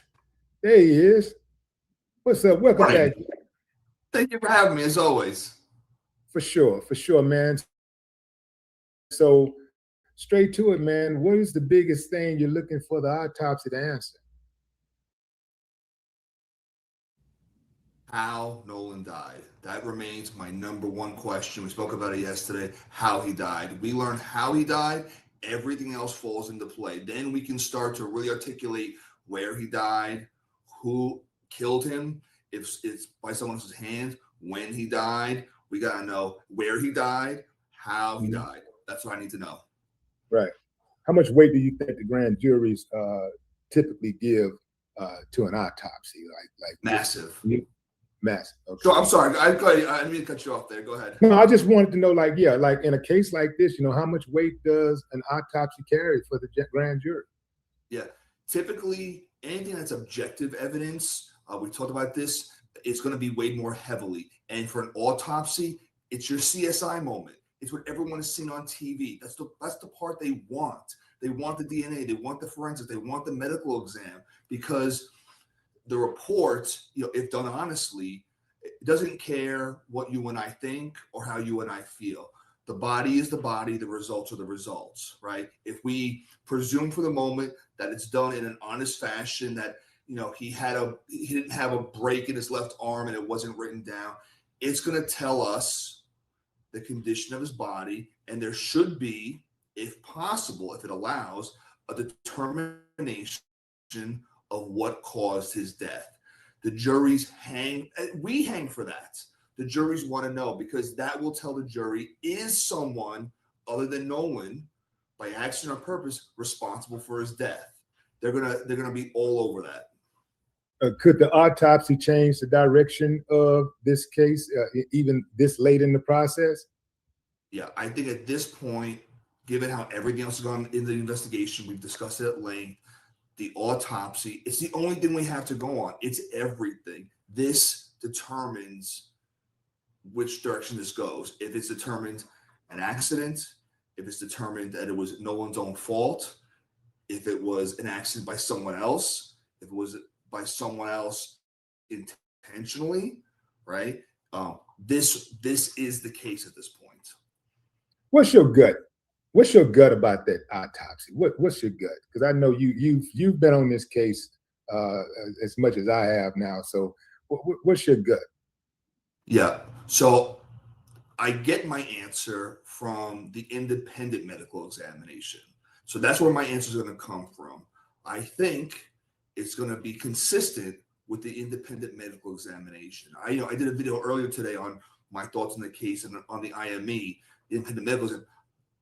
The reality is, we can say with some fairness that there could be bias attributed to the state medical examiner, right? We don't trust this county. We don't trust this state. We don't trust this office. They have a history of anywhere between negligence and recklessness to outright just suspiciousness, right? Nolan Wells's family and Ben Crump's attorney, we talked about the doctor who did the independent medical exam. He is creme de la creme. He's one of the best, okay? He was brought in from their team. Typically, you expect an expert that you bring in, that you pay, to determine a conclusion consistent with what your theory of what happened is. Their own doctor, could not do that. Their own came in and said, "Look, I cannot tell you one way or another what happened to Nolan." That was crucial. Now, yes, there were limitations to that report, and yes, there were parts of Nolan's body that were kept from the independent medical exam, but that one, the one that, as a defense attorney, when I bring an expert witness, it's usually because they're going to bolster my version of what happened, right? And the same thing for the state. And we always cross-examine. You brought in from the state. You brought in from the defense. They paid you all this money to do this. He could not help them. I think the state's autopsy is consistent. The only thing we're going to learn, if we ever see it, is about the throat, right? And it'll be closer to whatever time of death Nolan was. But I think it's going to track for better or worse. Okay, let me push back here. So that autopsy, as you said, was inconclusive because he did not have all of the parts. He did not have all of the parts that needed to be examined. Therefore, presuming, oh, no, let me back up, assuming that the ME did not dispose of those organs, there will be a second independent autopsy. You better believe, because I suspect that the reason why we're just getting the autopsy back is because, for the same reason, they're slow to give us video evidence. When it's not consistent with the narrative, they take their time. You know what I'm saying? They take their time because they're over there playing around with stuff, doctoring stuff up, trying to make it fit, right? Because, you know, like when the police have a case and they know that it's clear as day that this person did something wrong, man, they put out the video before the news report come out. They put out the evidence like, look, man, we ain't do nothing. Look, we just follow protocol. Look at this here. He deserved it, you know, look. And it's clear as day, everybody go like, yeah, okay, I can see that. And then people go on about their business. But when it's questionable, they take all day, every day to let us see it. And I believe that if not for the public pressure, the family may have never known what the results of the autopsy was, because they held the medical examiner, who has been also accused of not giving Black people justice in the past, especially Black people who were killed under suspicious circumstances where the suspects were white. She has a history of this. So at this point, her job is her actions on her job is pathological. Okay, so we don't trust her. She held those body parts for a reason, and that reason, I do believe, is that she did not want the independent autopsy examiner, the medical examiner, to come to the conclusion that we all suspect. I think that there will be a second independent autopsy. There has to be, because knowing the state of Mississippi, knowing how the officials get down, and I mean on every level, you're talking about Mississippi could be a case study for corruption. If you want to go to the epicenter of corruption in America judicial system, start with Mississippi. Now, I'm in Texas, so I can't talk that much, but Mississippi got us for sure. Yeah, and I think to your point, you know, if Nolan was not the victim and he had been a defendant, we'd be having the same conversation about Mississippi, right? Imagine how reversed this entire thing would have been if Nolan was an accused. We'd be talking the same about the corruption, about the misconduct, about the biased treatments. You're absolutely right on this. I think Nolan, whatever his position would have been in being a case, never would have gotten a fair deal. You're absolutely right. And to your point, the state examiner is taking a lot of time for one of two reasons. They're in sync, either because they need to feel or know they got it right, or they need to know that their story is locked tight, right? So it's no matter what happens, once that report ever comes out, it's going to be scrutinized, going to be analyzed. You're not going to be looking at it. And whether you feel they did an honest job or you feel they did Nolan wrong, they've got to make sure their T's are crossed and their I's are dotted so that we have the hardest time breaking it down. It won't work, but that's why they have to take their time. Because if they rush it, then you and I are talking about, look how quickly and how sloppily they did this autopsy. Why didn't they take more time? Where was Nolan going? We want answers. We don't want, the best reports aren't quick, and the quickest reports are never the best. Right? So we've got them in a corner. We've got them in the corner. We want them to be taking the time, but I also don't trust them because they're not releasing it, and there's the rub. Yeah, there's the rub. Let's say the autopsy comes back with more questions than answers. What's the investigator's next move? Try and answer some of those questions. It's back to square one. It's what, I guess my question would be, what questions we think could be raised? Now it's a matter of, are we concerned with how the body was handled, right? Because if there are injuries or observations to Nolan's body that are inconsistent with everything, well, have that happen. We haven't heard, the week before he had a football accident.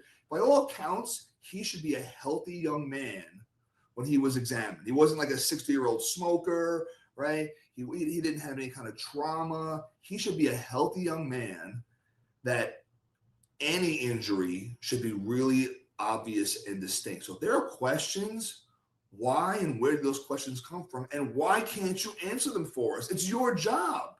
Your job is to investigate. What are you doing? Yeah. Let's say that autopsy directly contradicts the original narrative. How difficult would it be for the prosecutors to pivot without losing credibility? It depends on which way it's inconsistent. You can always pivot away from people testimony, right? Because you and I are biased. We forget things. The mind fills in the blanks sometimes. And the body's the body, the evidence is evidence, right? The video's the video, the audio's the audio. So for whatever reason, if the medical report that is where they want to be, it's easier to pivot towards it. If the report is not where they want to be, you're going to tell me science is less reliable than some cop? No way. Like it's going to be just pieces around their feet. We need that report to be solid, because that's, it's science. People look for the science. It's natural and right to question law enforcement, question civilians. Well, you weren't really paying attention to the incident when you saw it. You were really looking over there. It was in your peripheral, or you don't know you're about to witness a traumatic event. So how did your body, how did your mind interpret it? But evidence should be evidence. Yeah, well, I'm going to bring psychotherapist Elliot Connie up in a moment, and he's going to answer that question for us. But right now, I want to get into the legal aspects of things, and I want to focus on the autopsy, since that is the subject today, right? What, from a trial lawyer perspective, what could the autopsy never answer? What could the autopsy never answer? What question could the autopsy never answer, no matter how thorough it is? The autopsy will never answer who is responsible, right? It can't tell you if there was a murder weapon. It can't tell you specifically, individually, whose hand the murder weapon was in. It can tell you, based on the grip, the person was more likely left-handed, right-handed. Because of the vector of the injury to the body, the assailant should have been so much taller or shorter than the victim. Things of that nature. But they can't tell you it was John versus Jane. It can't tell you if the person was black or white. To some degree, it can say if it was male or female, only based on a more generalized, the strength of the impact. It's never going to tell you who. It should be able to tell you why. It should be able to tell you when. It can't tell you where, but it can give you an idea of it happened in water. It happened on land. It's not going to tell you it happened 20 feet off the coast at Horn Island. Mm-hmm. So it's never going to tell us who by itself. Yeah. What do you personally think about the medical examiner? Like, I'm sure you've taken a peep at her bio and her work history. I think she's playing it really close to the chest, with good reason too. I think the scrutiny is warranted, And I think that she's in a no-win situation. If it comes out in a way that reveals Nolan was a victim of non-accidental, non-natural causes, as a defense attorney, I jump all over why did it take so long. And if it comes out that it concludes he did die of natural causes or some accidental cause that was attributed to him, then it goes to why did it take so long? Like what was the thing you couldn't figure out? You're supposed to be the expert. You're supposed to be, this is your profession. Like if you ask me to examine a body, it's gonna take me a while. I gotta look it up. I gotta do some Google, some AI. This is your job. And you know everyone's watching. This should be your only case right now. Every other thing, put it down, get some coffee, pull a late shift, bring in staff. This is really important for a lot of reasons beyond legal. What's taking you so long? If you don't have a bias, maybe it shouldn't take you that long, right? Or are you trying to reverse engineer what you find? That's basically what we're talking about. If you want the body to conclude he died because he drowned, okay, now the question is, how do I make the body seem that way, right? And to take a little longer because you got to still deal with what you have, and then how can I interpret it? We did learn that there was an injury to the back of Nolan's head. Okay, I don't want to speculate. I'm not the doctor. I want the doctor to tell me what she thinks it was. And so I don't. Again, as a defense attorney, I almost like her because of what a mess she is. You about to slam dunk her. Yeah, right. and that's why I asked you that. That's why I ask you that, because I want to know, like, if you were representing Nolan Wells's family and you were in that courtroom, what is the first question that you would ask the medical examiner? Why didn't you recuse yourself? Why didn't you let someone else from another county come in and do the examination? This case is too important. But let her tell me. The question, it doesn't matter what she tells me, because there's no answer that's going to satisfy me. Jurisdictionally with venue, there are cases where you'll hear, because a person can't get a fair trial, they'll move a case to another county, or they'll pick a jury from another county, or a judge if there's a conflict. You could have done that here. You should have done that here.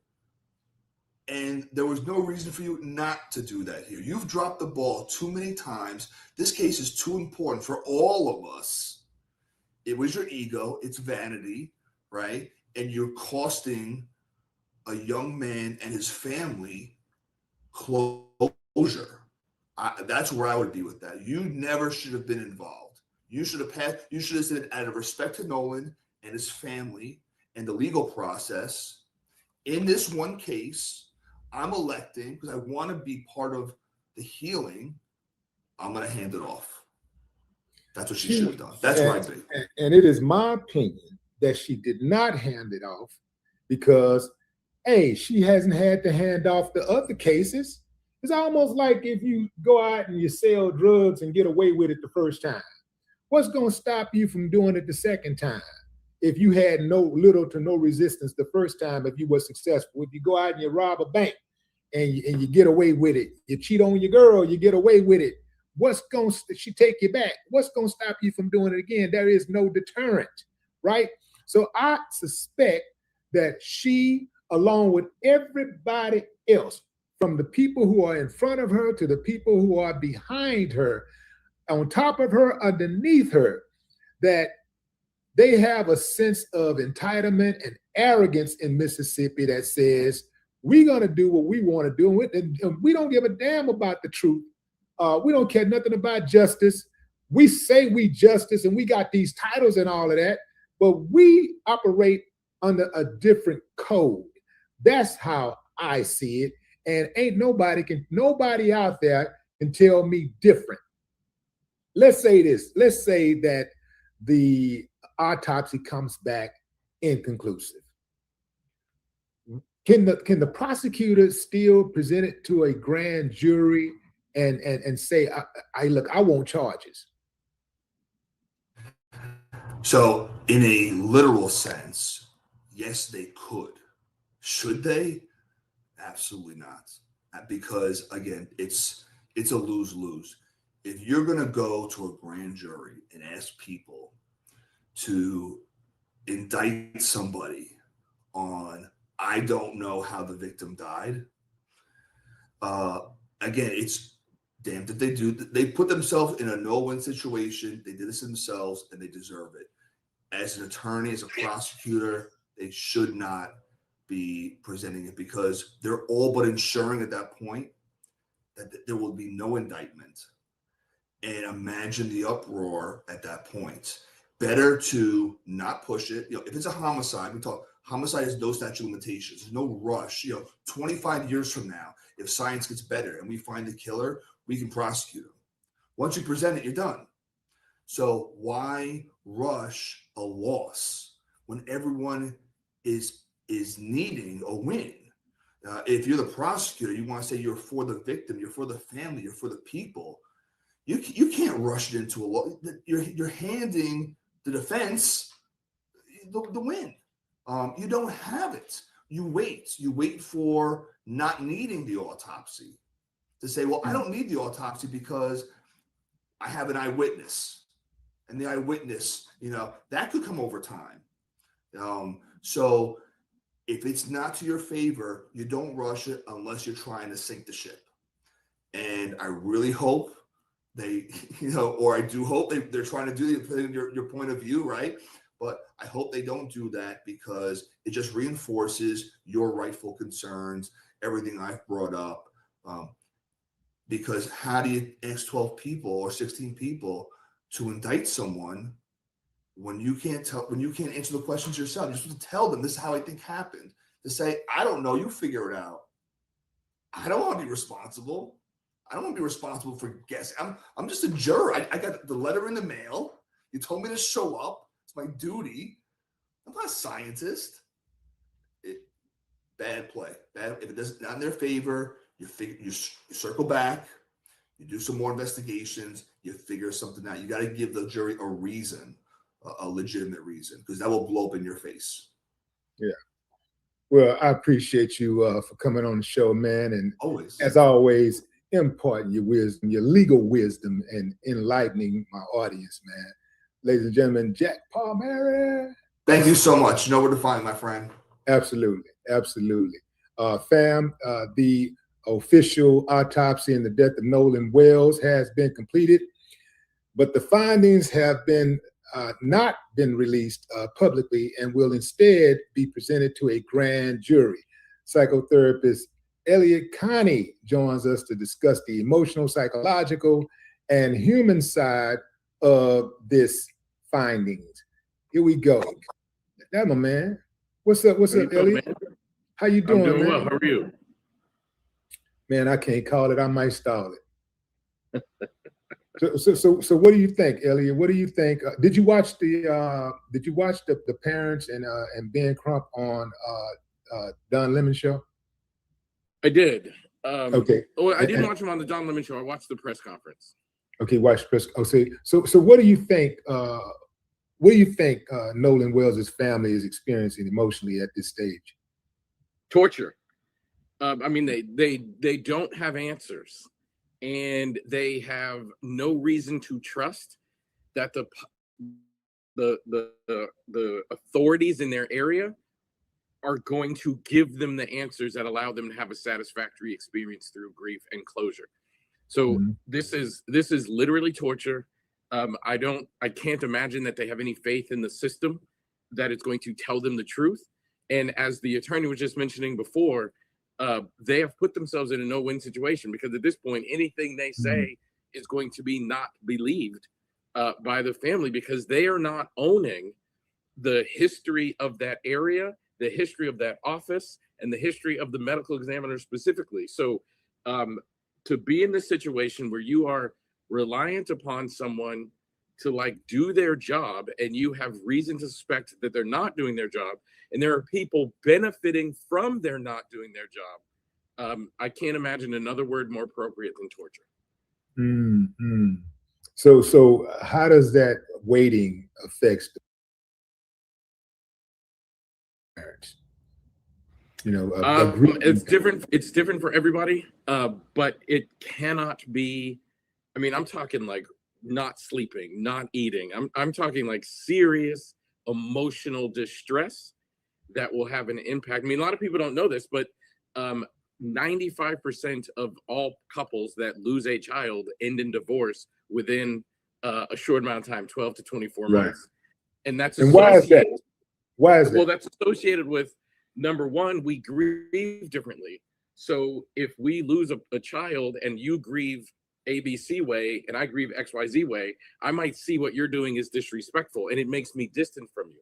Another reason is because my pain is so severe, I can't even love. I can't do the activities associated with love. But in this scenario, now obviously I'm not predicting the deterioration of this couple. I don't know them, but what I can say, if you ask me what's the impact, I mean, if you're going through something like this, normal, reasonable things you can't do. Date night, watching a movie together. Like, you become obsessed with everything going on. Every time you open, now I'm not related to this family in any way.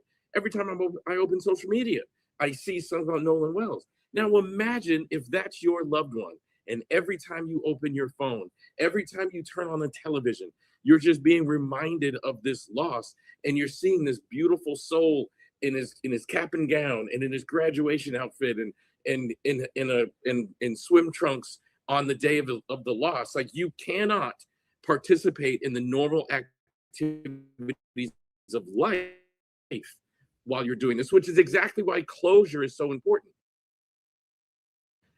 I don't know that I really care what comes out of the autopsy as long as it's a transparent truth.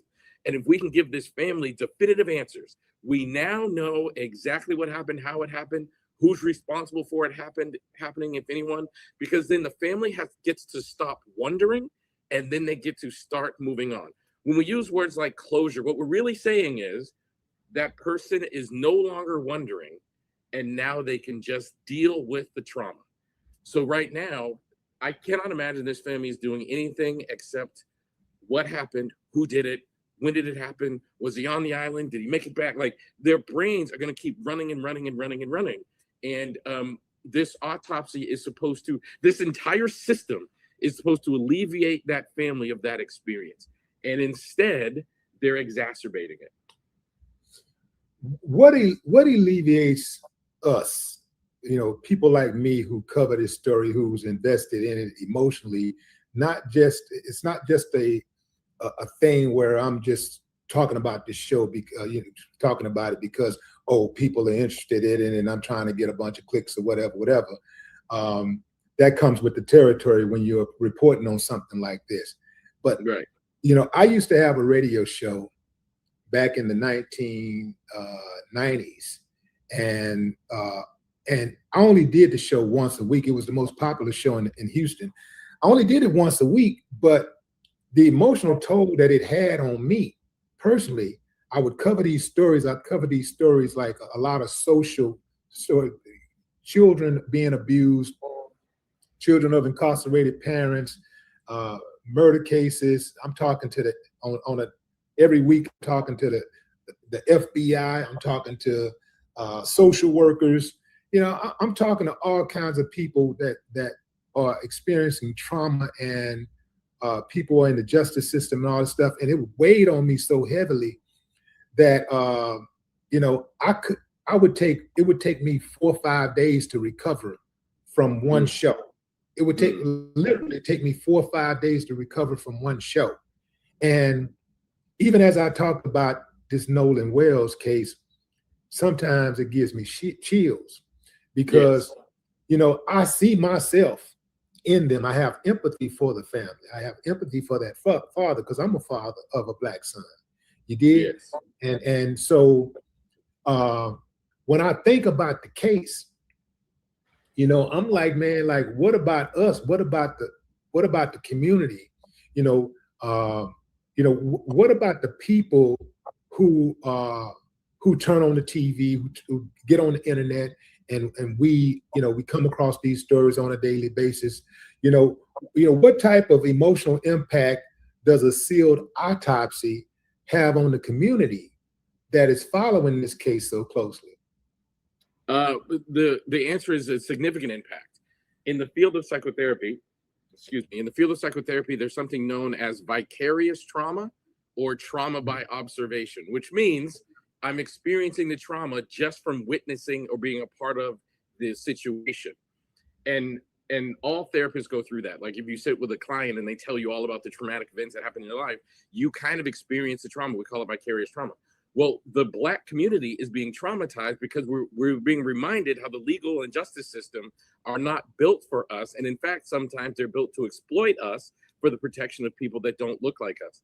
So the second part is, what do we do about that? The best suggestion I can give to people is, number one, protect yourself. You don't always have to access every single thing at every single moment. Your brain will experience trauma from constantly digesting these things that cause trauma. Number two, remind yourself of purpose. Because Willie, I'm just like you. I don't want to talk about this. I don't want to cover this. I don't want to have information that I currently have, but I'm reminded of my purpose. And my purpose is, and I think the lawyer said it just a second ago, or maybe it was you who said it. If public pressure has not grown to the level that it has grown to, I doubt that the wheels of justice would be moving at all. So without voices like yours and mine and others, then they get to pretend this didn't happen. And then the family has no power to move the wheels of justice. But because so many eyeballs are on it and so much public pressure is on it, and yes, Mississippi is one of the most racist places in our country with one of the most racist histories in our country. But you know what's wonderful is there are other places in this country that do not have that history and that do not have that system. There are other places in this world that do not. And now all of those people are watching. It reminds me of Emmett Till. Emmett Till, one of the reasons that justice moved in that case, even though it never really got to completion, the people who did that were acquitted and Caroline Bryant was never arrested. But the reason why there were trials brought and the reason why justice happened is because Emmett Till was put on the cover of Jet magazine. You guys don't, if you're too young to remember, there used to be a Black magazine called Jet magazine. Emmett Till was put on the cover and it became a global embarrassment for the state of Mississippi. And that embarrassment caused them to have to act. So right now, the Black community is being traumatized, and we are responding by rallying around this family so that we can bring eyeballs up to and including global embarrassment to the state of Mississippi if they don't take action and provide this family with truth and justice. Yeah, well said, well said. What advice would you give Nolan Wells' parents to prepare for what's coming next? I would advise them to go to therapy as soon as possible, and I would advise them to continue to pursue justice, and I would advise them to stay off of the internet, and if they can do those three things, I think they'd be protecting their mental health as best they can. You want to limit all threats to your mental health except for the death of your son, which obviously can't be eliminated. So I would want you to remove and give distance to every single threat to your mental health except the one that you have to face and deal with.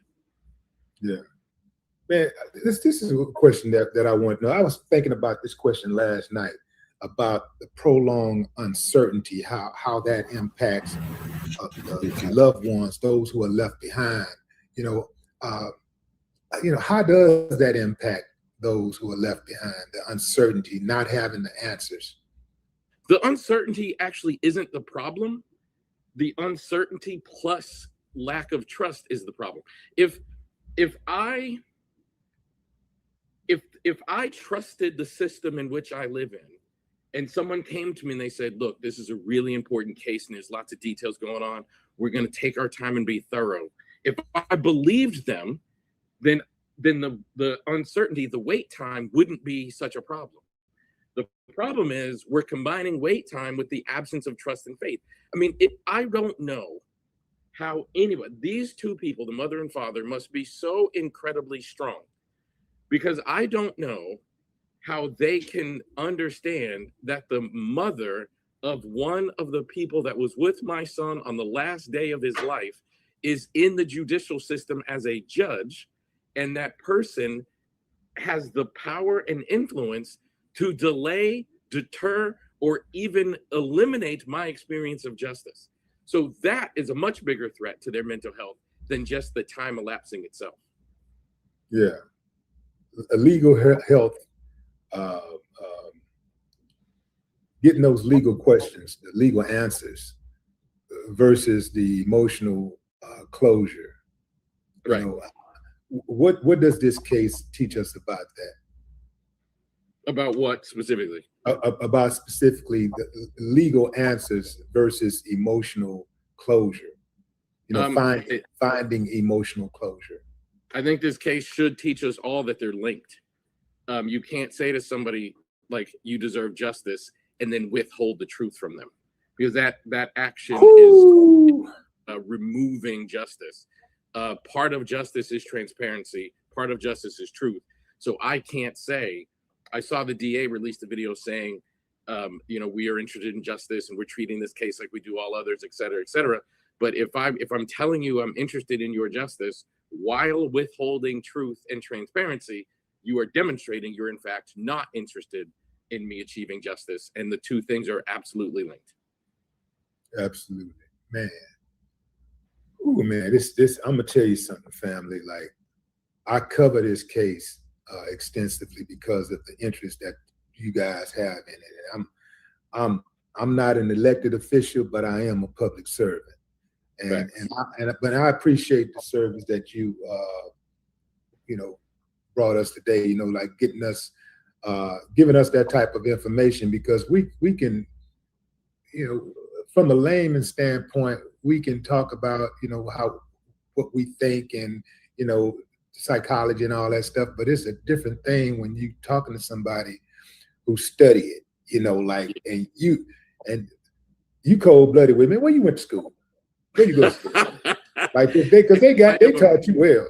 I'm a proud graduate of Texas Wesleyan University in Fort Worth, Texas. Well, they should absolutely be proud of that you are an alumni, because, man, you are one of the best I've ever come across. Thank you, my brother. That means a lot. Absolutely. Well, y'all, again, man, appreciate you for coming on. Yeah, and we'll talk soon. Yes, sir. All right. All right, family. The official autopsy in the death of Nolan Wells is complete. We can't see it right now because they're taking it to a grand jury. They're going to take it to a grand jury. So we can't see it right now. But I suspect that it's going to come back doctored. That's what I suspect. Now, Nolan Wells' parents did go on Don Lemon's show and speak today. And when asked about the smear campaign and the drinking and the drugs, Christine Wansley, Nolan's mother, said, "We've seen this before with Black people. It's a smear campaign." And, you know, that's what it is. That's what they always do. If there's a Black, it doesn't matter if it's a Black victim or a Black perpetrator. They always make Black people out to be the bad guy, and it's always a smear campaign. It doesn't matter if you're a 50-something-year-old man like George Floyd. I think George Floyd was in his 40s or 50, I can't remember, but it doesn't matter, you know, if you're a full-grown man or if you're just a one-year-old kid, they're gonna find something to say that you did to deserve to be dead. They'll find something. They'll start attacking your family. They'll start attacking anybody that defends you. They'll attack your family. They'll come for your job. These uncivilized mutts are, they're poison. Their blood is poison. They started a smear campaign against a 12-year-old boy who was playing in the park with a play gun. Gun him down and promote the cop who killed him. This is the type of stuff they'll do. They have never met a Black person who is worthy of sainthood, or I don't even have to go that far, but just worthy of humanity. They've never met a Black person who is worthy of humanity. Even when a Black person is the victim, because people are seeking justice for that person, in their mind, somehow, their way of life, the system is under attack, because you're supposed to be able to kill Black people with impunity. You're supposed to be able to disrespect Black people. You're supposed to be able to subjugate Black people, discriminate against Black people, harass Black people with impunity. And so anybody who steps in the gap for Black folks are going to come under attack, because this is the way an uncivilized society behaves. What's cold-blooded is that you have people who pretend to be of polite society. So they gaslight. You have people who commit some of the most heinous crimes. Their friends are all criminals. They pardon criminals. They're in child sexploitation files thousands of times. And because they have a system that coddles that particular type, as long as they can serve them, they're able to even sit in the Oval Office and write law with 34 felony convictions. I'm not saying that a person with a felony, because I've had a few, is not redeemable. But I am saying a person with 34 felonies who's never been to jail, well, that just don't happen. Who never spent one day in jail, that just doesn't happen. And I won't remind you of your past if you're not behaving the same way in the present. You feel what I'm saying? Mississippi is behaving the same way in the present as it did in the past. Nothing has changed. Only the faces and names have changed. They've changed some mythology because now they're drowning Black people. It's almost like it's some type of ritual they got going on out there, some type of rite of passage or something. It's like, you know, instead of you having a bar mitzvah, so you having a sweet 16, or instead of you be buying a gun and going hunting animals, you're gonna get you a gun so you can hunt them,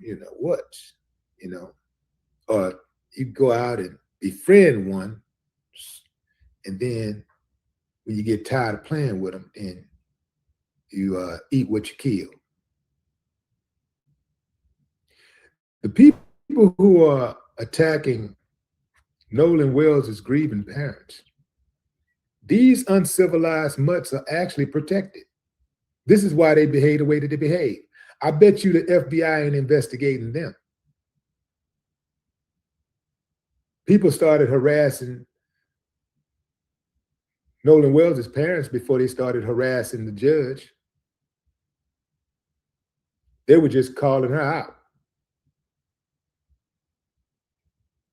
checking her for her boldness to inject herself in the case, and perhaps directing her stepson to be quiet.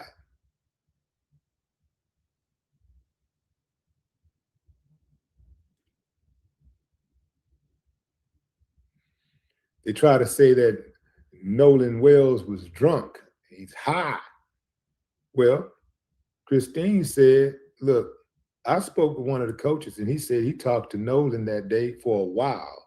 And Nolan appeared to be fine. He said he talked to him for a while. They talked about college. They talked about his career. And he was just fine. But all of a sudden, he's a drunk and a junkie.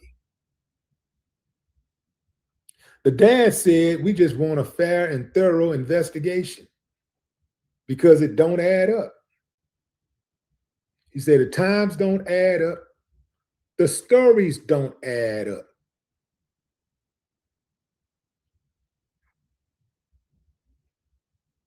So you got a grieving family that's simply trying to get answers. And these uncivilized mutts are attacking the family. They get it from their mammies and their grandpappies and grandmammies and the entire community that they're raised in. This so-called tight-knit community in Ocean Springs ain't that tight. They ain't that tight because that was a case with a white girl a few years ago who was murdered under suspicious circumstances. And the entire community rallied around her. They didn't get any death threats. They were seeking justice. They went and did a GoFundMe. They went, did all kind of press releases and press conferences, and not once were they attacked by anybody. But they say it ain't about black, it ain't about white. It's in this country, it's always about black and white, always. And it ain't our fault. We didn't make it that way.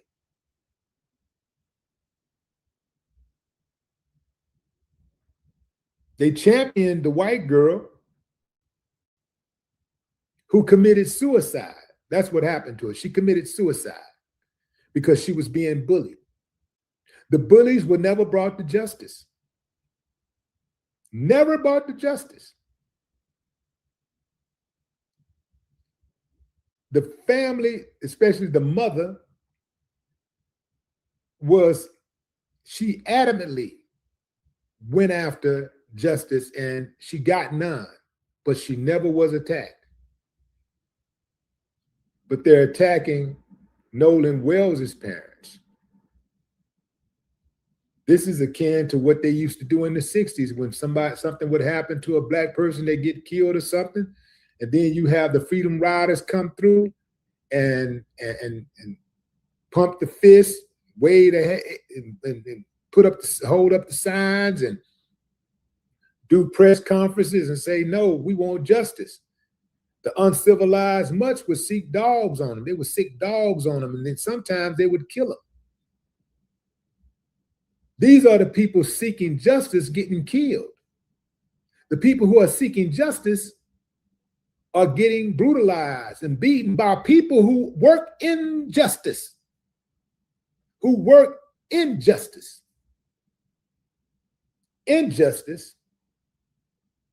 and they work injustice, committing injustice, and they work injustice.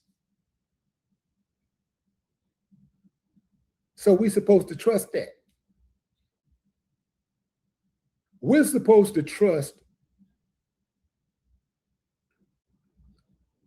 state officials who come from a long lineage of corrupt officials. I mean, it's systemic. We're supposed to just automatically trust it just because it say medical examiner, just because it say judge, just because it say sheriff, chief, deputy, law enforcement. We don't trust you. And that's why the independent autopsy was conducted. We don't trust you.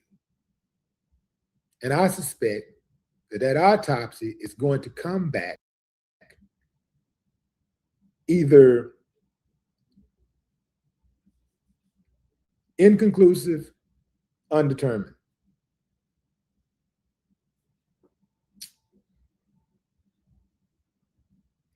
A second autopsy is going to have to be ordered.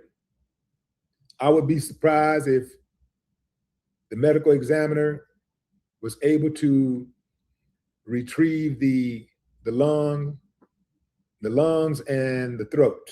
I would be extremely surprised if they haven't destroyed them. Because they're, besides being incompetent, they are very, very, very corrupt. And the corruption has never stopped. Instead of them going hard to prove us wrong, instead of them trying to be transparent to show us that they do care about justice and they do care about snatching killers off the streets or potential killers off the streets, they go after the people who are seeking justice. They get mad at the people who are questioning them. That reeks of guilt. But guess what? I got my foot on your neck and I ain't getting off. I say smash gas. All you content creators out there that's been speaking on this, don't let these fools deter you, man. Don't let these clowns spook you. Spook their asses. They could never get me off my game.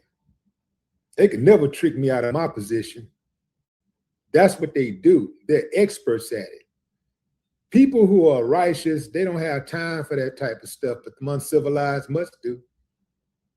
They'll jump in the comments and spend a night because they ain't got nothing else better to do with their worthless lives.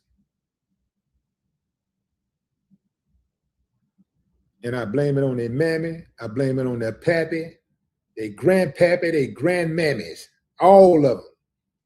And uncles and aunts and all of them. Because it takes a village to raise an animal. That's my time, fam. Enjoy the rest of your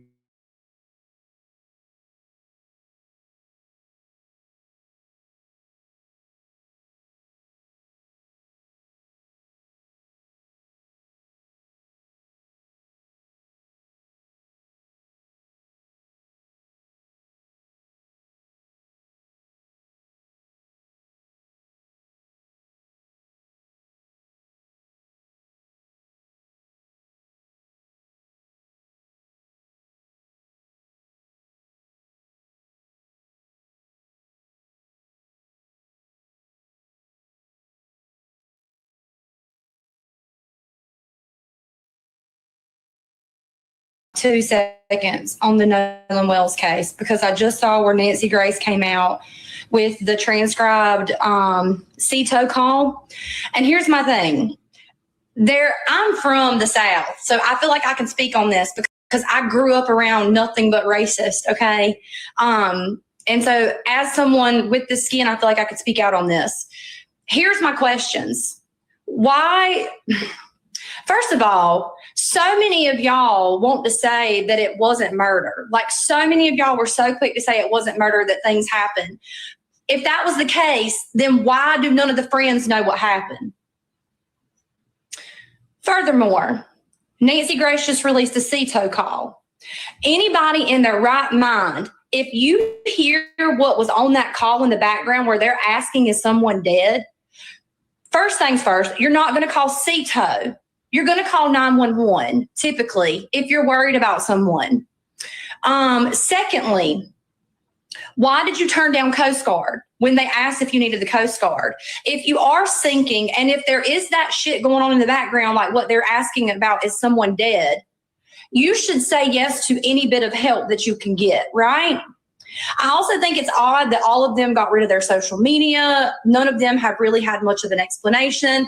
They do what your typical white people do in those circumstances. Look at the Murdaugh case, and there was no one of color in that case. But because they were prominent Caucasians surrounding around that death of the girlfriend, they did everything they could to cover up and get him out of it. Peace and blessings. Peace and blessings, all praises to the Most High. Proverbs 28:7 says, young people who obey the law are wise, but those with wild friends bring shame to their parents. And this scripture describes Nolan's friends to a T. And this white lady who admittedly was raised around racists says something at the end there that rings true. They're going to do everything to protect these white kids because they are prominent. And she's going to continue to break down, once again, the psychology of this whole situation regarding his friends and why everybody know something is not right with the situation. The Nolan Wells case has begun to somehow transcend the racial boundaries when you have white people coming out and saying, nah, something is fishy, pun intended. Just let her cook real quick and I'll be back with some more commentary. The same rules apply to this. And like in my head, the same rules apply to this. They were both situations were boating. And in those situations, someone unfortunately lost their life. But getting back to the Nolan case, hearing that voice, like hearing that recording of them asking for, or just asking if someone is dead in the background, how is it that you're clueless and you have no idea what could have happened to him? That call, like there's a reason why Nancy Grace got her bob fixed to the heavens, honey. That thing wouldn't move in hurricane force winds. She knows something. Her gut tells her something, just like my gut has been telling me something has been going on with this case. It was too weird. It was too weird. And I got to be careful with how I say things because y'all love to drag me through the mud anytime I talk out against Caucasians. So I'm trying to be careful how I word this. But before I get in the shower, I've had a long day at work. Before I get in the shower, I really wanted to like put a little bit of 2 cents in your head with that because I commented on Nancy Grace's video and already people have started coming for me. And all I did was comment, why did we call CETO and not 911? And several people commented and said, well, because there was no medical emergency.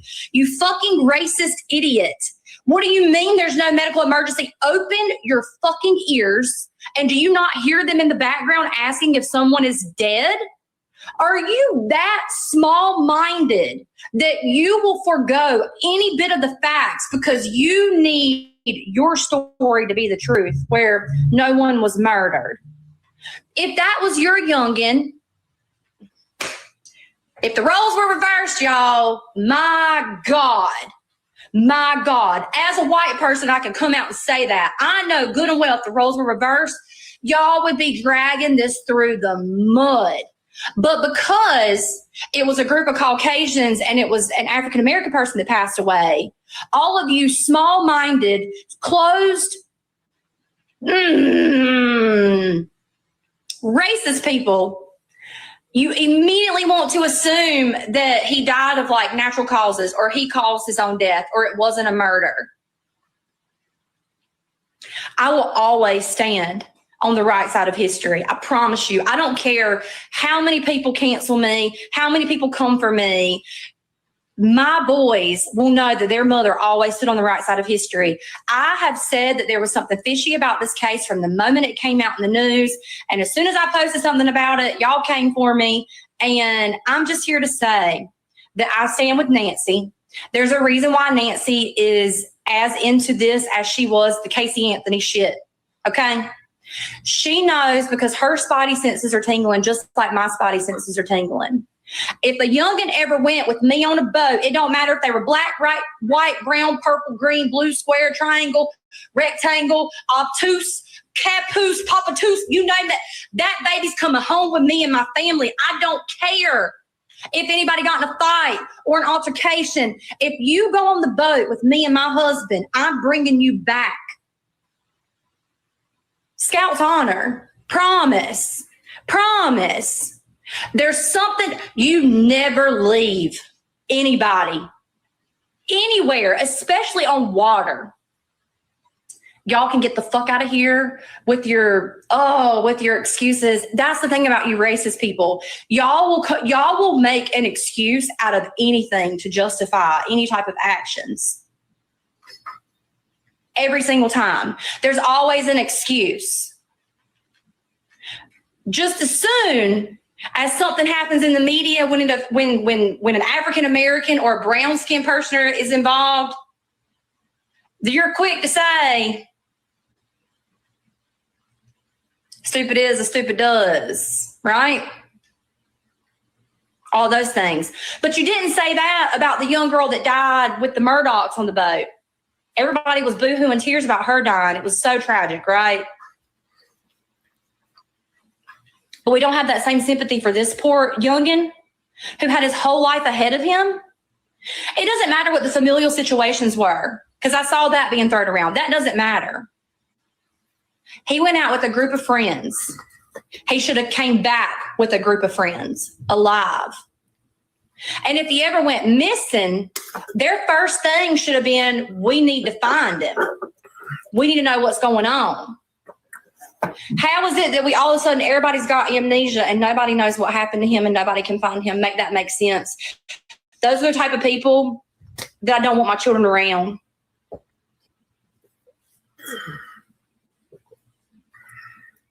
Y'all are so twisted. Y'all are so twisted.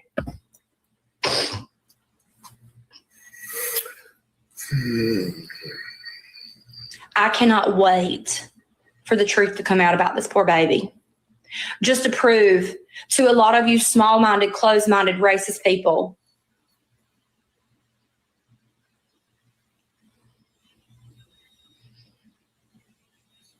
how many more people have to die for you to see that there is a common denominator here? There's a problem.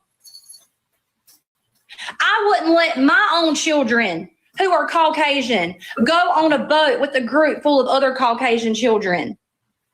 Let that sink in. We'll not allow it. The only time I'll allow it is if I'm there. That's it.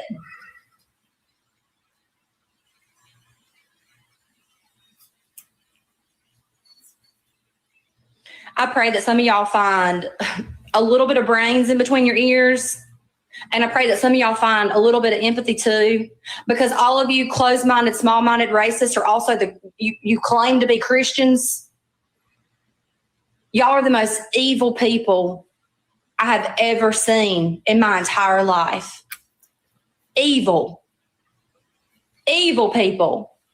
And that right there is why so many young people, and I don't even think I'm young, but I can include myself in this. There's a reason why me and my family don't go to church every Sunday, every Wednesday like I did when I grew up. Your body is your temple. Jesus is right here. Those of you that go to church on Sundays and Wednesdays and the ones that post your Bible verses or, live, laugh, love, eat, pray, love, whatever on your walls, you're the same people. You're the same people. I'm disgusted with y'all. Like, all right, we'll stop it right there because as you heard her say out of her own mouth, she will not let her own white children go on a boat with a bunch of white kids. Why? Because she know how reckless and wild, as the scriptures say, they get. And I gotta admit, even though she lives in Knoxville, Tennessee, she looks like that white girl that has a black best friend. When she get the, snapping her neck and going, but basically she's saying what we have been saying all along. If it wasn't murder, if it was an accident, then how does anyone not know what happened? And furthermore, as you're going to hear in the later video, the therapist point out, where is the curiosity amongst the friends to find out what happened? They should be first on the line, not hiding behind, we're cop cooperating with law enforcement. No, like, okay, I'm calling whoever was on the beat. Who else we know that was on the beat when we left Nolan?